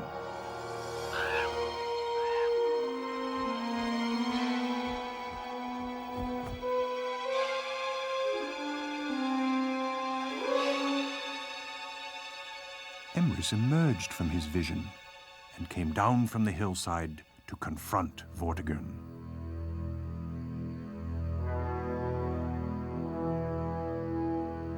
Vortigern, I have had another dream. I dreamed that you were attacked by righteous knights and that you were defeated. Vortigern was ready to slay Emrys for his impudence, but at that moment, a lookout atop the tower cried out, "Soldiers! Thousands of them!" The two kings were leading the armies into the valley. They rode up to the foot of the tower and cried out, "Come and meet your fate, Vortigern! Those whom you have made to suffer, cry out for your blood!" Vortigern ordered his men to defend the tower, but there wasn't a soul, not even his own soldiers, who would take sides with him now. Surrender, Vortigern! You haven't a chance! Never! Never!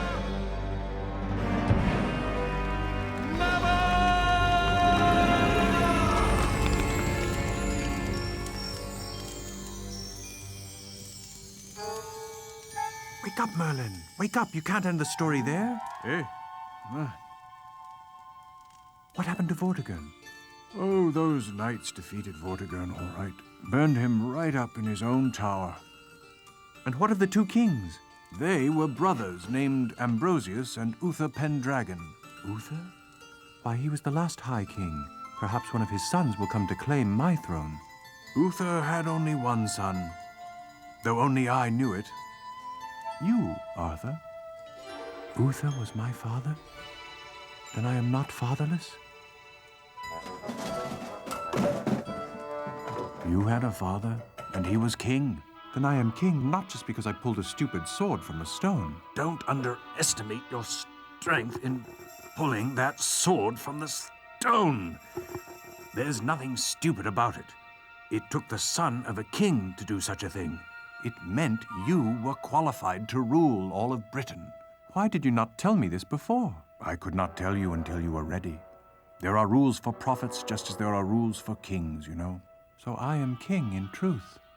Always were. Only you doubted it. You can thank your dreams for, well, for waking you up. You see, great men dream great dreams. But what of Emrys? What happened to him? Emrys? Oh, he's still around. Went on dreaming. Made a career of it, I think. I still have this. Saved it all this time. You saved a dragon's tooth? Then you were the boy named Emrys? Surely you had guessed that before. But now, maybe we can both get some rest. Kings need their sleep if they are to be wise. No more bad dreams, Merlin. Thank you. Don't mention it, my king.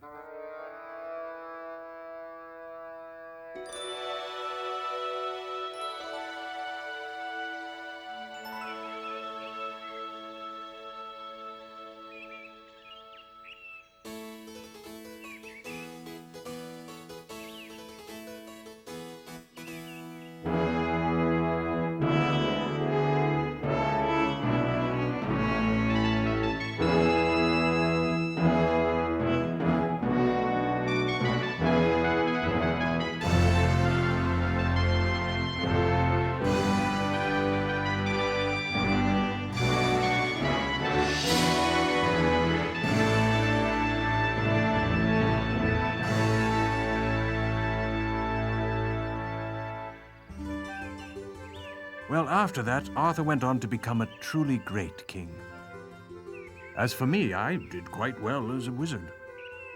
Stayed on for years, helping Arthur with his knights and the Round Table, and, well, those are stories for another time. Magicians need their sleep, too.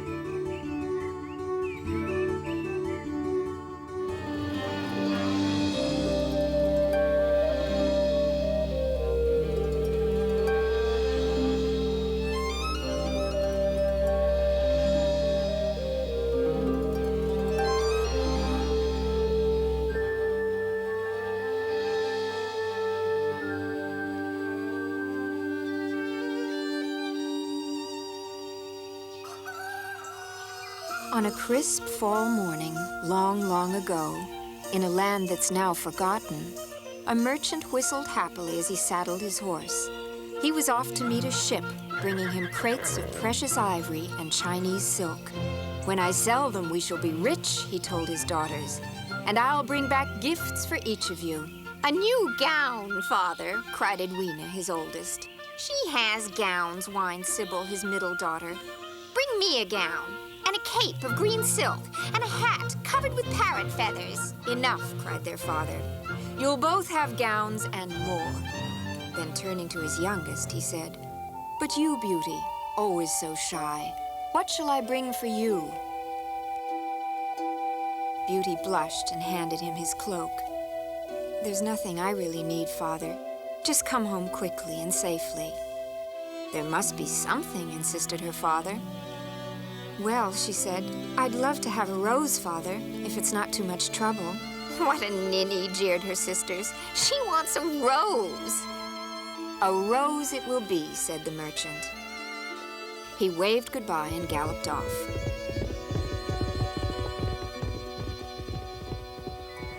But when he got to the port, he learned that the ship had been wrecked in a storm. His ivory and silk lay at the bottom of the sea.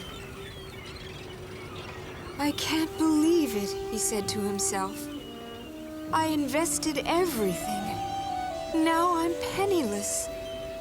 Stunned and empty-handed, he started for home. With evening, snow became sleet, and deep in the woods, he realized he'd lost his way. Then, through the storm, he glimpsed a faint light. He spurred his horse toward it.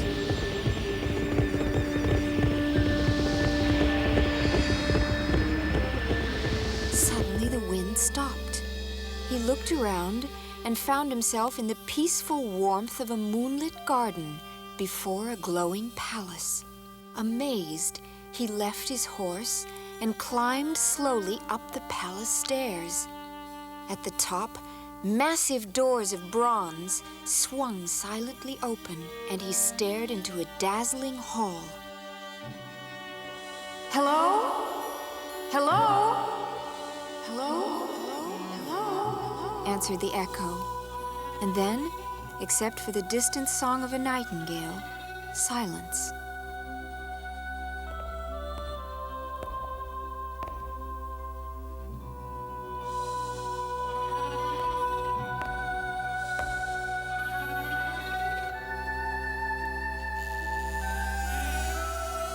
In a great dining hall, he found silver platters of steaming roasts, wine in crystal carafes, and rare fruit in golden baskets. The table was set for only one. Hungry as he was, the poor man waited for someone to come and invite him to dine. But finally, when clocks all through the palace struck midnight, he could wait no longer. He sat and was about to help himself when he saw his glass slowly fill with wine. "The place is bewitched," he muttered, as food floated onto his plate. But hunger overcame fear, and he quickly ate his fill. Having eaten, he wandered into the next room and found a huge feather bed with silken sheets.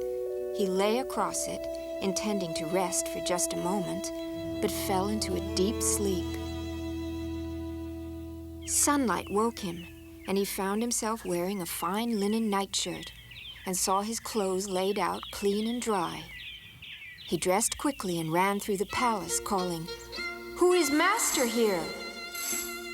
In the middle of a great empty ballroom, he stopped. "Thank you, dear host. Thank you for saving my life and for your generous hospitality." Outside, he was about to leave when he caught the scent of roses. He thought of his daughter, Beauty, and followed the scent through a maze of hedges. At the heart of the maze, he found a rose garden beyond imagination. The perfume was so sweet and thick it made him dizzy. He searched the garden until he found the most perfect rose. Then he reached out and picked it. At that moment, he heard a terrible snarling roar. He fell to the ground, and when he dared to look up, a huge, ugly beast glared down at him with blazing eyes. "So," growled the beast, "I have saved your life. I have fed you and sheltered you, and you repay me by stealing what I love most in the world, my roses.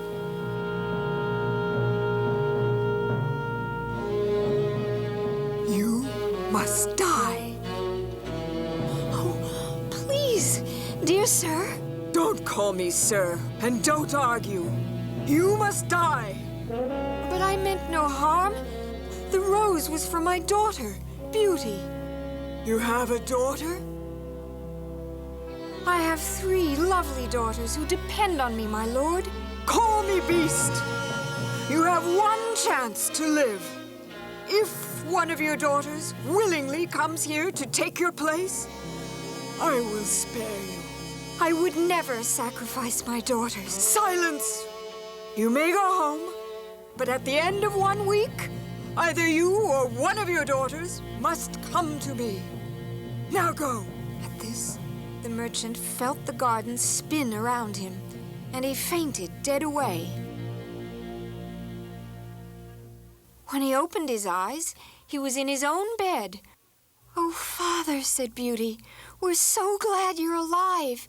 Your horse galloped into the yard last night, and you fell off unconscious. This was in your hand." She held up the rose, and the merchant began to weep. And he told them his story from start to finish. "And so, in 1 week," he concluded, "I shall kiss you all goodbye for the last time." Beauty burst into tears. "But Father," wailed Sybil, "without you, we'll starve." "It's all her fault," snapped Edwina. "She had to have a rose." "Yes," cried Sybil. "She should go to the beast in your place, Father. He'd give her roses." "That's enough," cried the merchant. Beauty wept unconsolably. "They're right, Father. They're right. Please forgive me." The week passed slowly. On the final morning, Beauty was awakened at dawn by the clatter of hooves. She ran out to the yard, and there stood a magnificent white stallion with a golden saddle.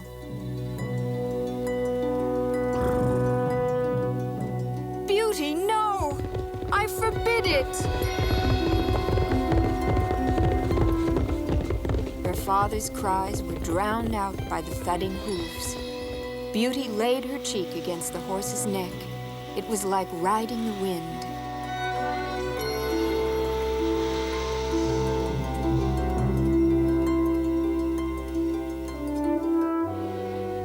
When the horse stopped, the mist cleared and there was the palace, gleaming in the dewy sunlight.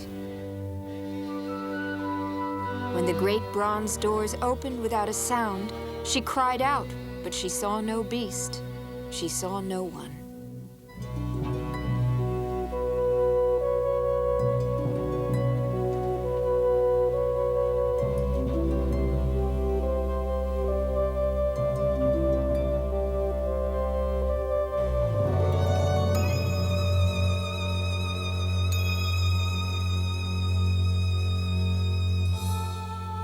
She entered a room full of sunlight, roses, and shelves of books.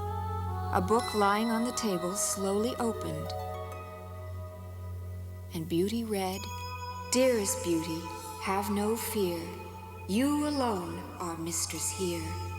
My palace, my gardens, my roses so sweet, all that I have is laid at your feet." "What does this mean?" cried Beauty. "What do you want of me?" But there was no answer.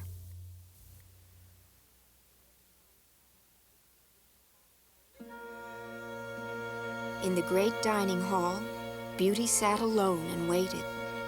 The table was set with roses and silver, and all her most favorite foods and cakes, but she touched nothing. Hours passed in eerie stillness. Then she noticed the smell of damp fur, and she heard the sound of breathing. "Good evening, Beauty," growled a rasping voice. When Beauty saw the beast, the earth seemed to drop from under her. She could never have imagined anything so monstrous. "Good evening, sir." "Call me Beast. Did you come of your own choice, Beauty?" "I did, Beast, to save my father." "And your room? Does it please you?" "Oh, it's lovely, Beast. Thank you." "And Beauty, do you find me very ugly?" Beauty faltered and looked down. Her heart pounded. "I cannot lie, Beast. I find you ugly." "Yes," sighed the beast. "I am ugly."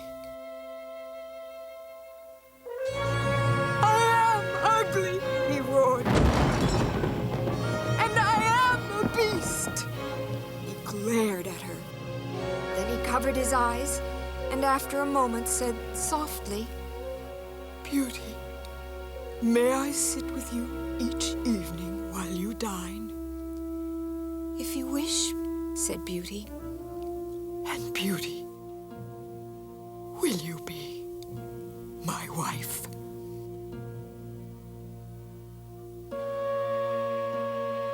She closed her eyes.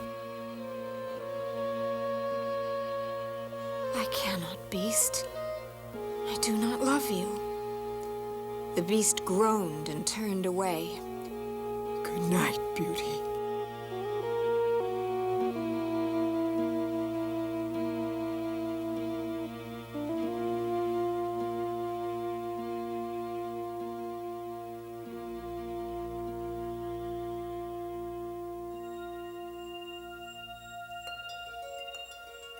Beauty dreamt that night of a nightingale that flew in her window and perched on her bed.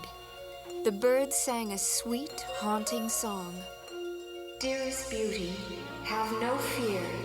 You alone are mistress here. Trust your heart and not your eyes. Appearances are full of lies.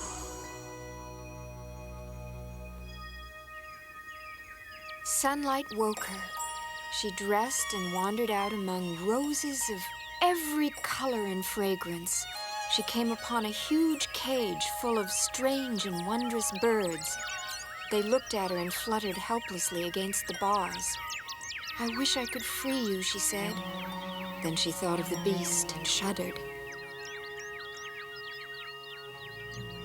Each evening, he sat opposite her and asked about her day and watched her every move.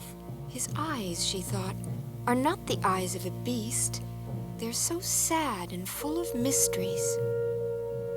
One night, feeling bold, she asked him, Beast, when will you kill me? He flinched and his eyes filled with horror. Don't you know, Beauty? I would never harm you in any way. Please forgive me. The next evening, as she waited for the beast to appear, there was a sudden flutter of wings, and a bird flew around and around the room. Then she saw the beast in the doorway, and quick as any cat, his arm shot out, and the bird was in his fist. Beauty could see it. It was a nightingale. Oh, please, she said, let it go.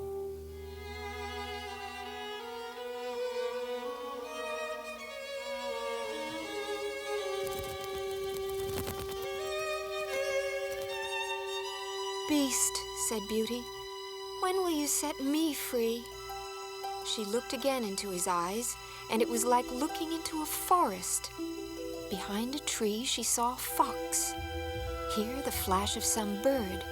There, a young fawn. Beauty, he said softly.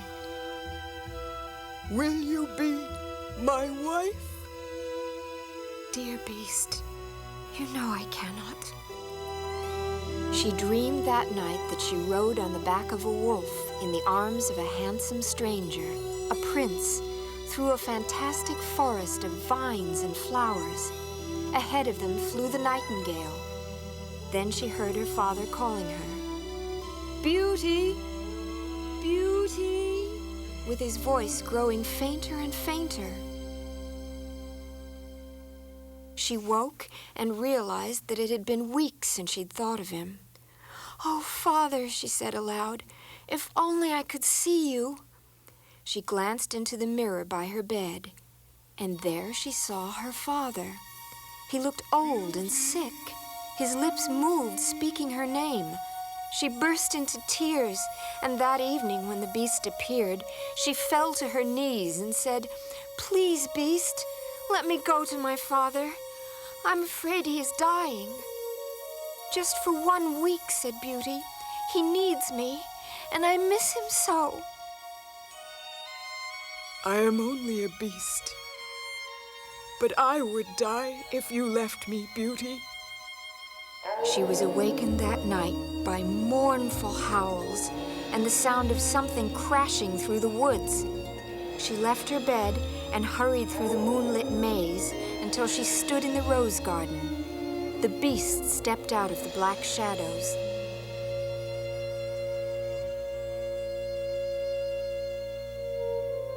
Beauty, he said, you may go to your father for 1 week, but if you stay away longer, I will surely die. Take this ring, leave it on your table, and you will wake in your father's house. Oh, thank you, dear beast. Thank you. She took the beast's hand and kissed it and smelled the forest. She felt the coarse fur and the sharp claws. I am ugly.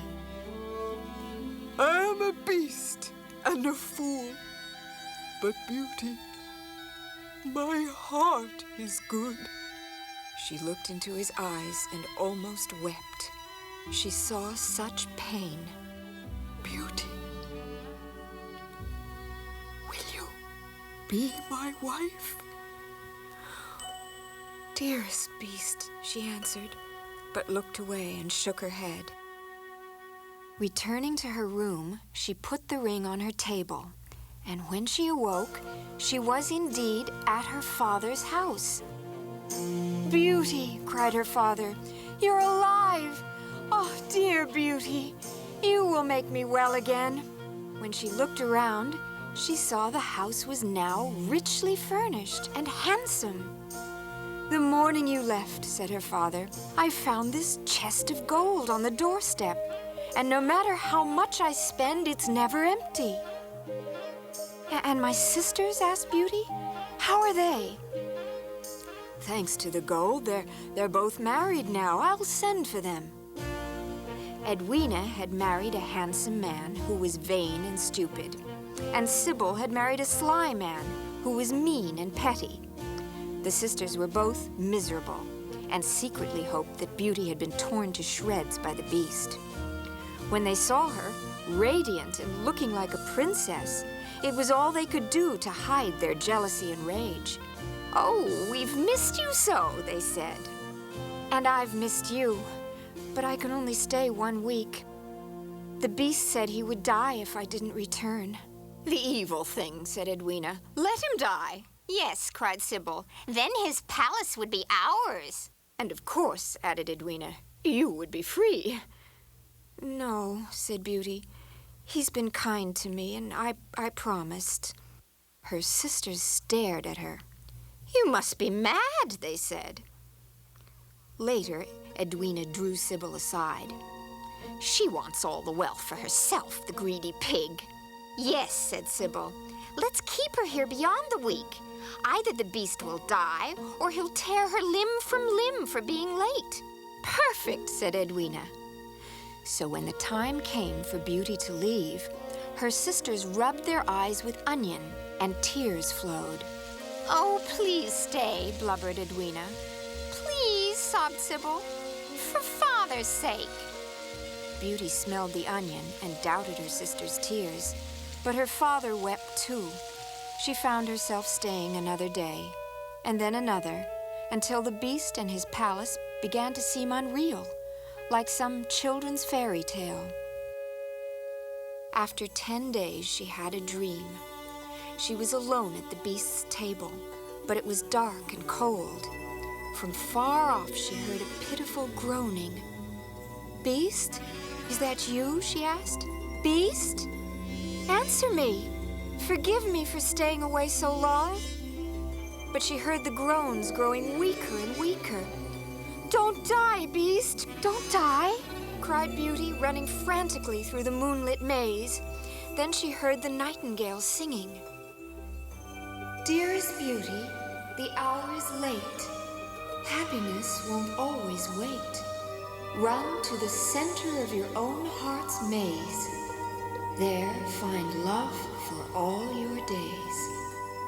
Beauty woke with tears streaming down her face. She put the beast's ring on her table and fell back asleep. When she woke again, she was in the beast's palace. She ran to the center of the maze. There in the rose garden, the beast lay sprawled in the moonlight, limp and motionless.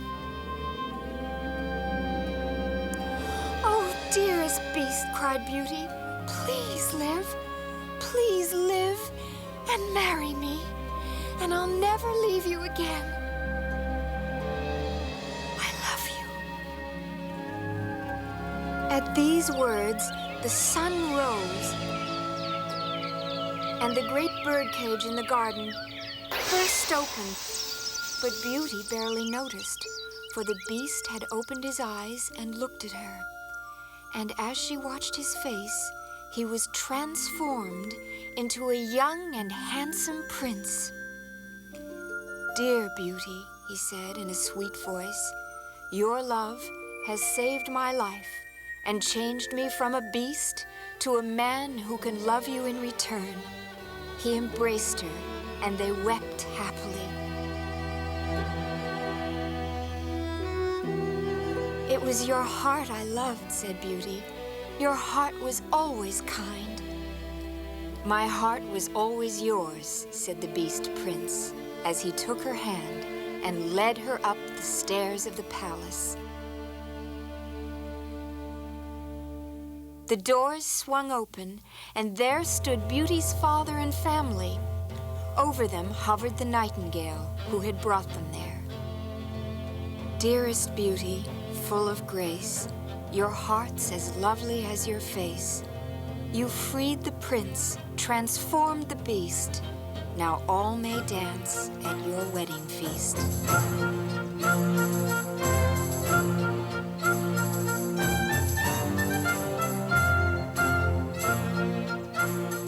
They were married that very day. Everyone laughed and cried.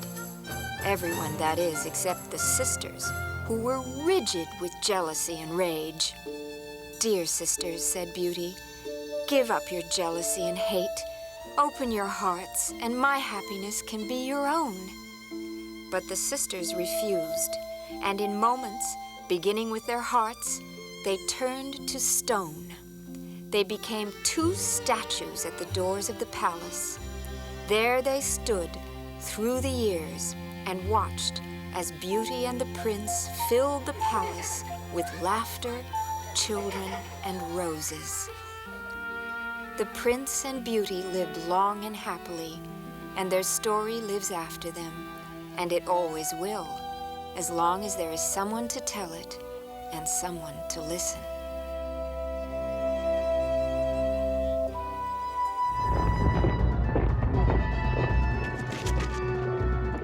There was a time long ago when the world had become a wicked place.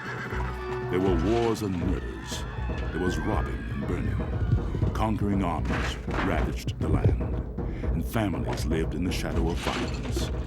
Greed and selfishness were everywhere.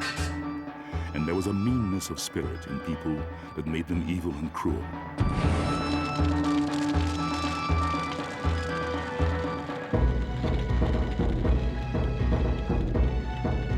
Now one day, God looked down on the earth from up in heaven. He saw that the beautiful place he had made was full of violence and hate, and that it was people who had made the world such an evil place, and it grieved him to his heart. In his anger, God said in a voice of thunder, "I will destroy all those whom I have created."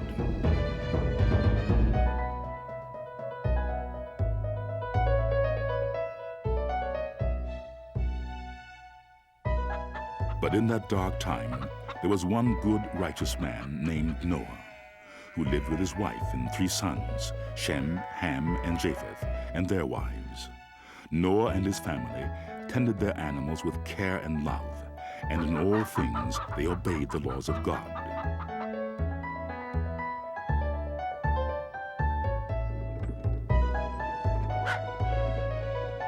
This is the story of Noah and his family, and of the great thing they did at the dawn of time.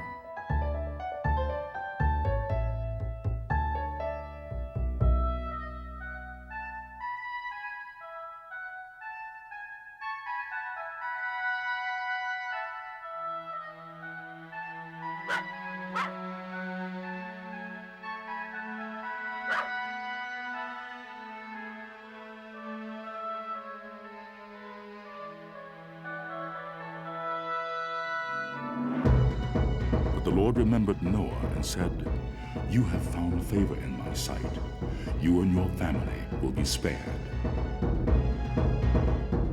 And then God told Noah what he must do.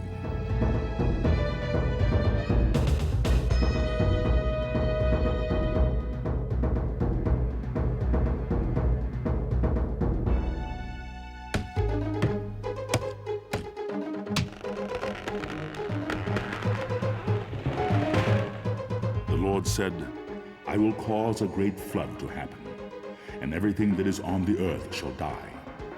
You must make an ark, and this is how you are to make it. The length of the ark shall be 450 feet, its width 75 feet, and its height 45 feet. Make a sturdy roof for the ark, and set a great door in the side." Noah proceeded to do exactly as the Lord had commanded. He and his sons journeyed into the forest and cut logs of cypress wood. They brought the logs back and measured them and cut them into lengths according to God's instructions. Noah and his sons sawed the wood and hammered the pegs. The sound of hammers and the singing of saws and the sweet smell of cypress wood filled the air. Slowly the ark began to take shape under the hands of Noah and his sons. Months went by, and the wooden skeleton of a great ship rose in the midst of Noah's fields. It was so wide it covered an entire vineyard. It stood so high that the top of it could be seen from miles away. Passing caravans would leave their trails to see the great vessel being built, and people laughed at Noah for building an ark on dry ground. Noah and his sons kept on with their labor until the day came when the great ark was finished.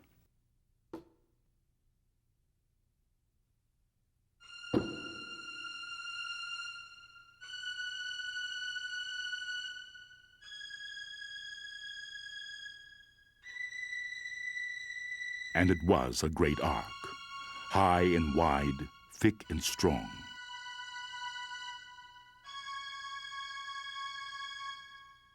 Then once more God spoke to Noah.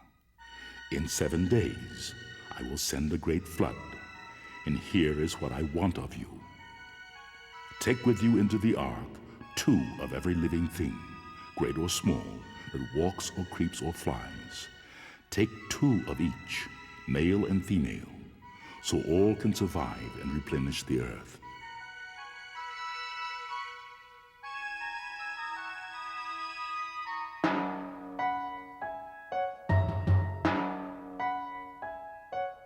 The animals obeyed God's call and came from all corners of the earth.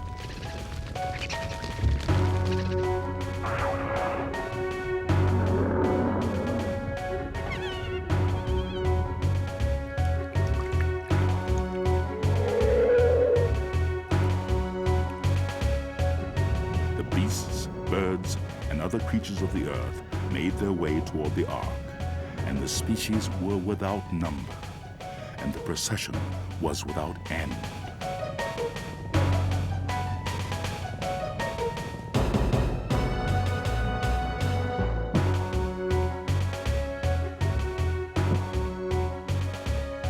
Now the Lord said to Noah, "Take food for you and your family, and for each kind of animal according to its needs. Store it inside the ark, so each will have enough to eat and drink for a long time."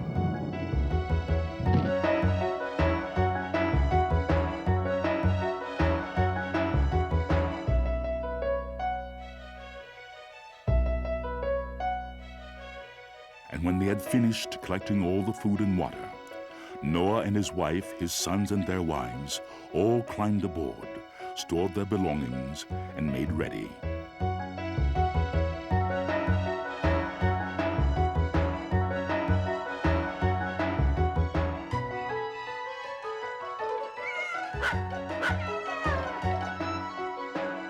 When all was finished, Noah looked out on the world from the door of the ark.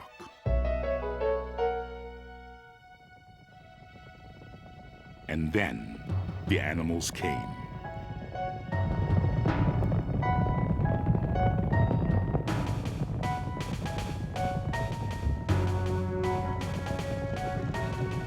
in swarms, in packs, in droves, in herds and flocks. From every quarter, they descended on Noah's fields and stopped at the door of the great ship.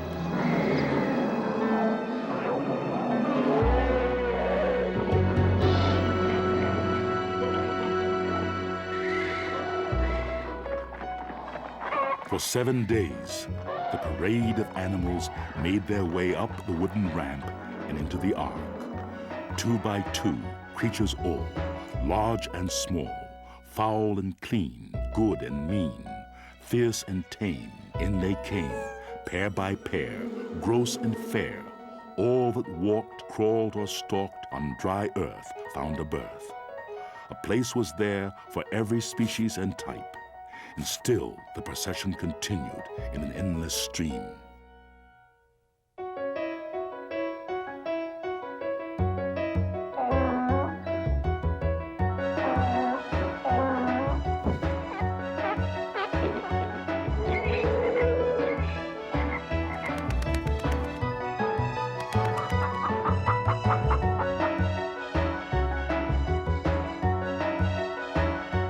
And on the 7th day, 2 creatures of every kind on earth were safely on board the ark, down to the smallest insect.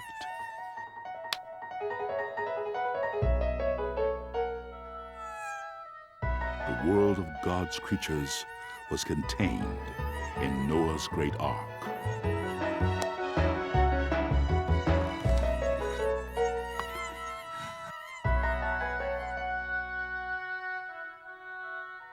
When at last the work was done, and all the creatures were settled in perches and stalls, clouds darkened the sky.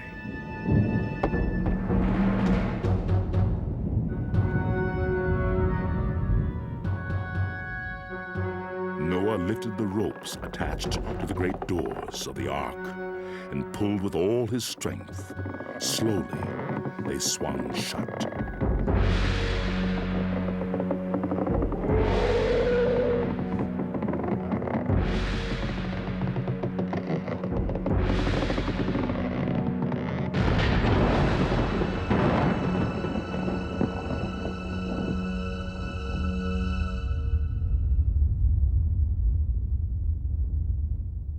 And then the windows of the heavens opened, and the rains began to fall.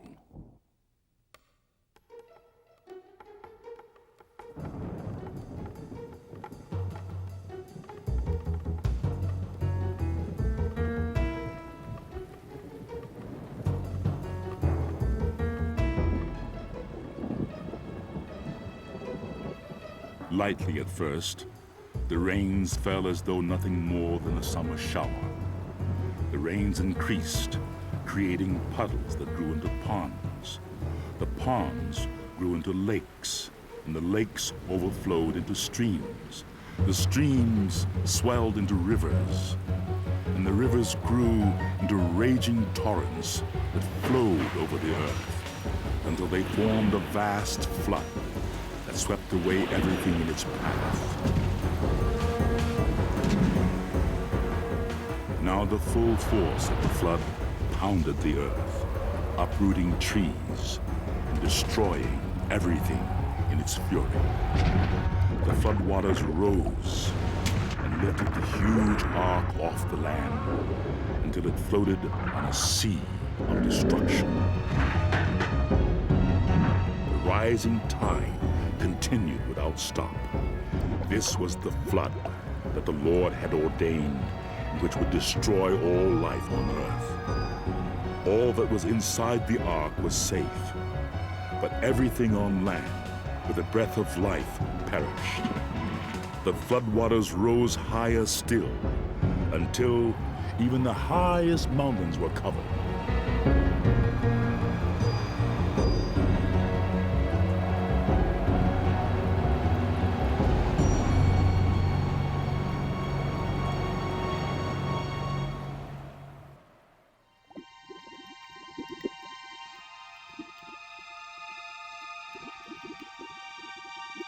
The world submerged under the waters of devastation was silent. Gone were the evil ways that had brought on the flood. All was still beneath the endless world of water. In that eerie calm, there was only peace.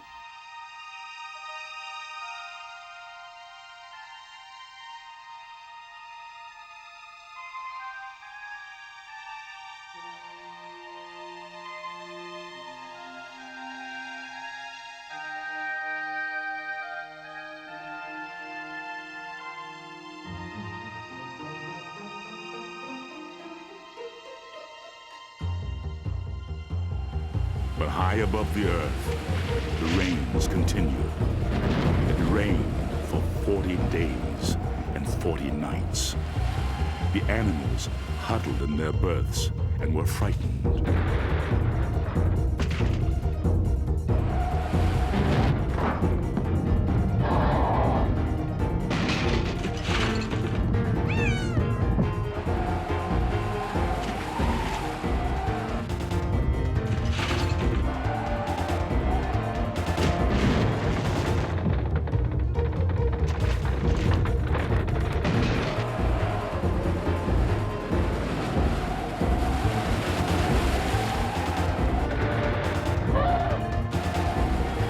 God remembered Noah and made a wind blow over the earth, and the seas grew calm.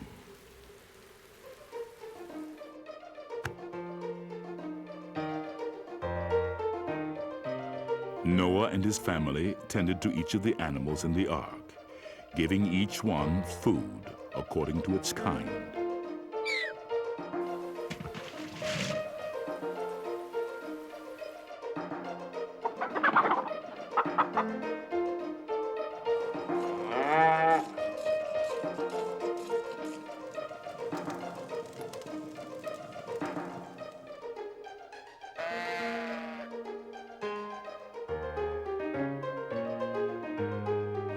But Noah did not allow one animal to prey on another.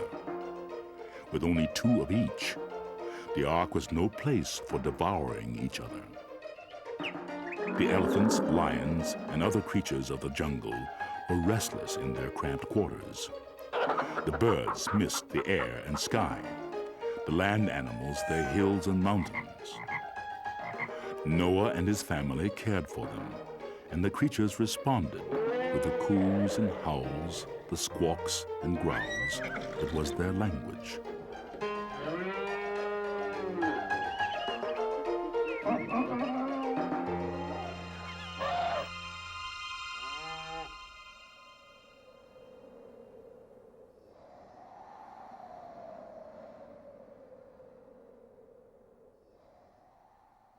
At last, the sun broke through the clouds and blessed the quietly drifting ark with its warmth, and life renewed itself on board the ark.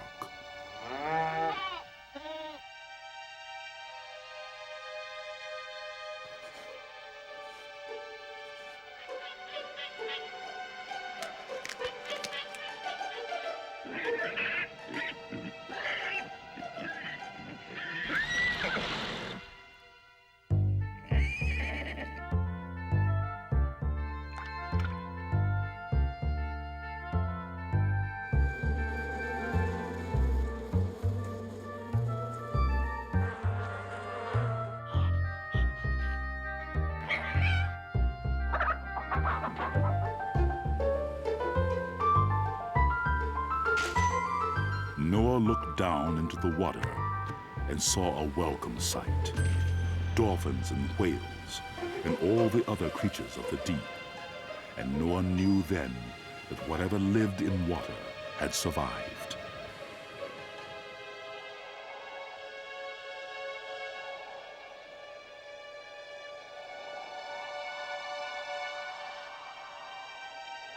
Days turned into weeks, and weeks into months, and still the waters prevailed over the earth.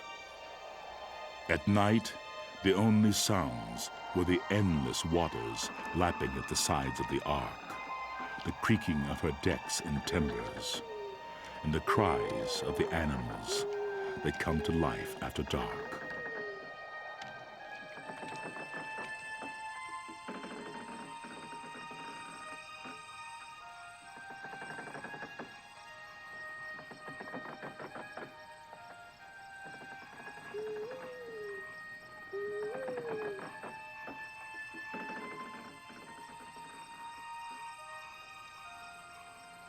But for Noah, there was neither rest nor peace. Would the journey never end?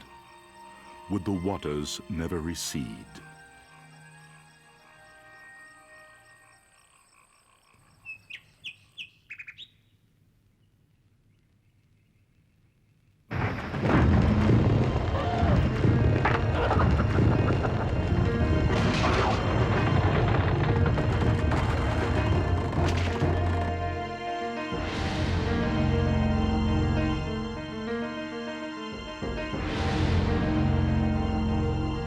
In the 7th month, the ark came to rest on the top of Mount Ararat. Noah looked out. The ark was surrounded by water still, but now, all around, the tops of mountains could be seen. So Noah opened the window of the ark and sent forth a raven.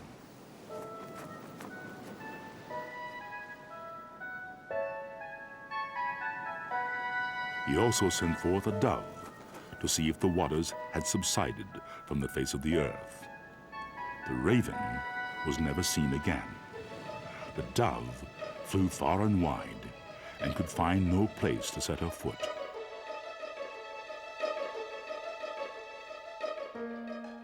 So she returned to the ark. She bore no signs of new growth on the land. So Noah returned her to her perch.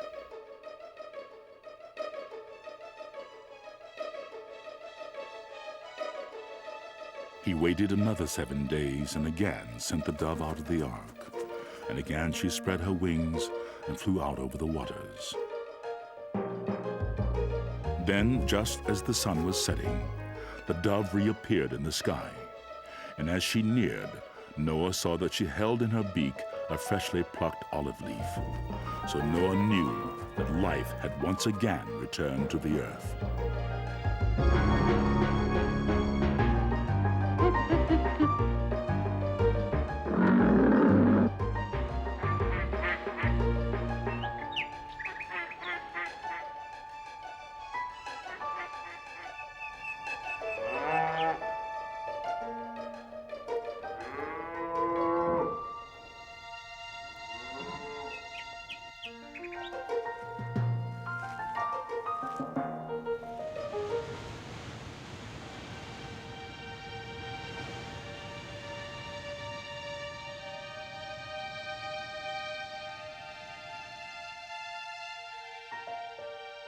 With time, a new world emerged from beneath the waters.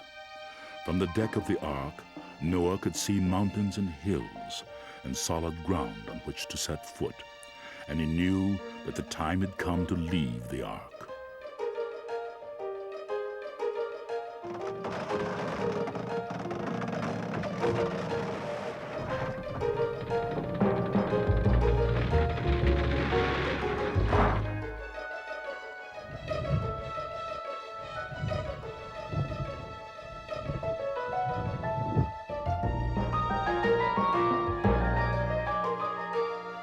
And God spoke to Noah and said, "Go forth from the ark, you and your family.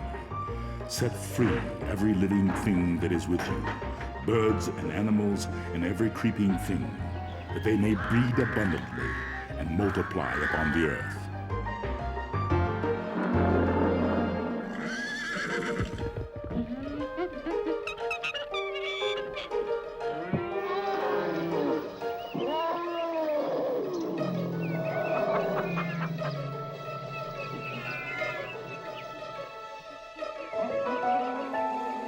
And Noah with his sons released all the animals. Each went its own way, wandering off to build a new home and fill the earth with life. Noah watched all the creatures that had been entrusted to his care make their way into a reborn world.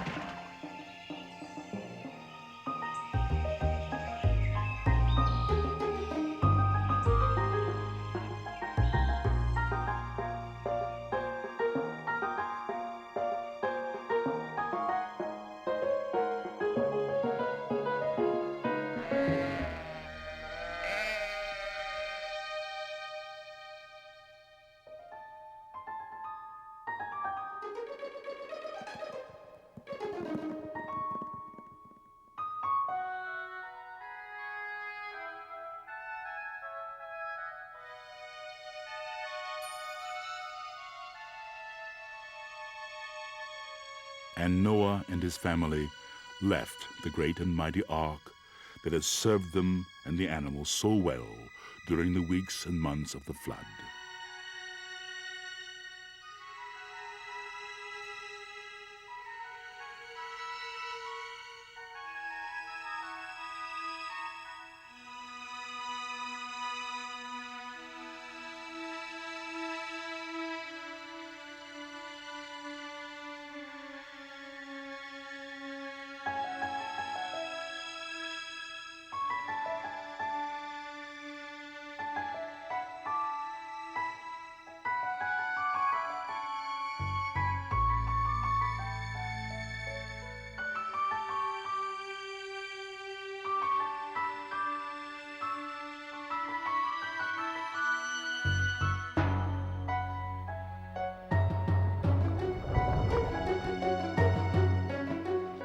And God said to Noah, "Here is my promise to you.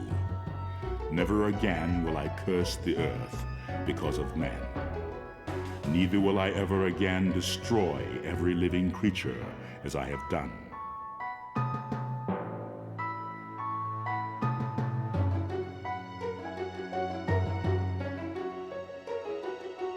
I set my bow in the clouds, and it shall be a sign of that promise. Whenever I bring clouds over the earth, and the bow is seen in the clouds, I will remember my promise to you and all creatures. From this time forward, seed time and harvest, summer and winter, day and night shall not cease."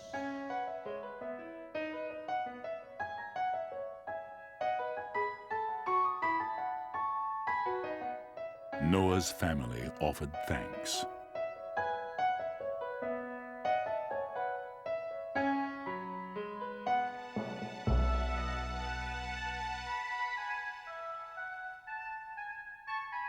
And Noah planted a vineyard.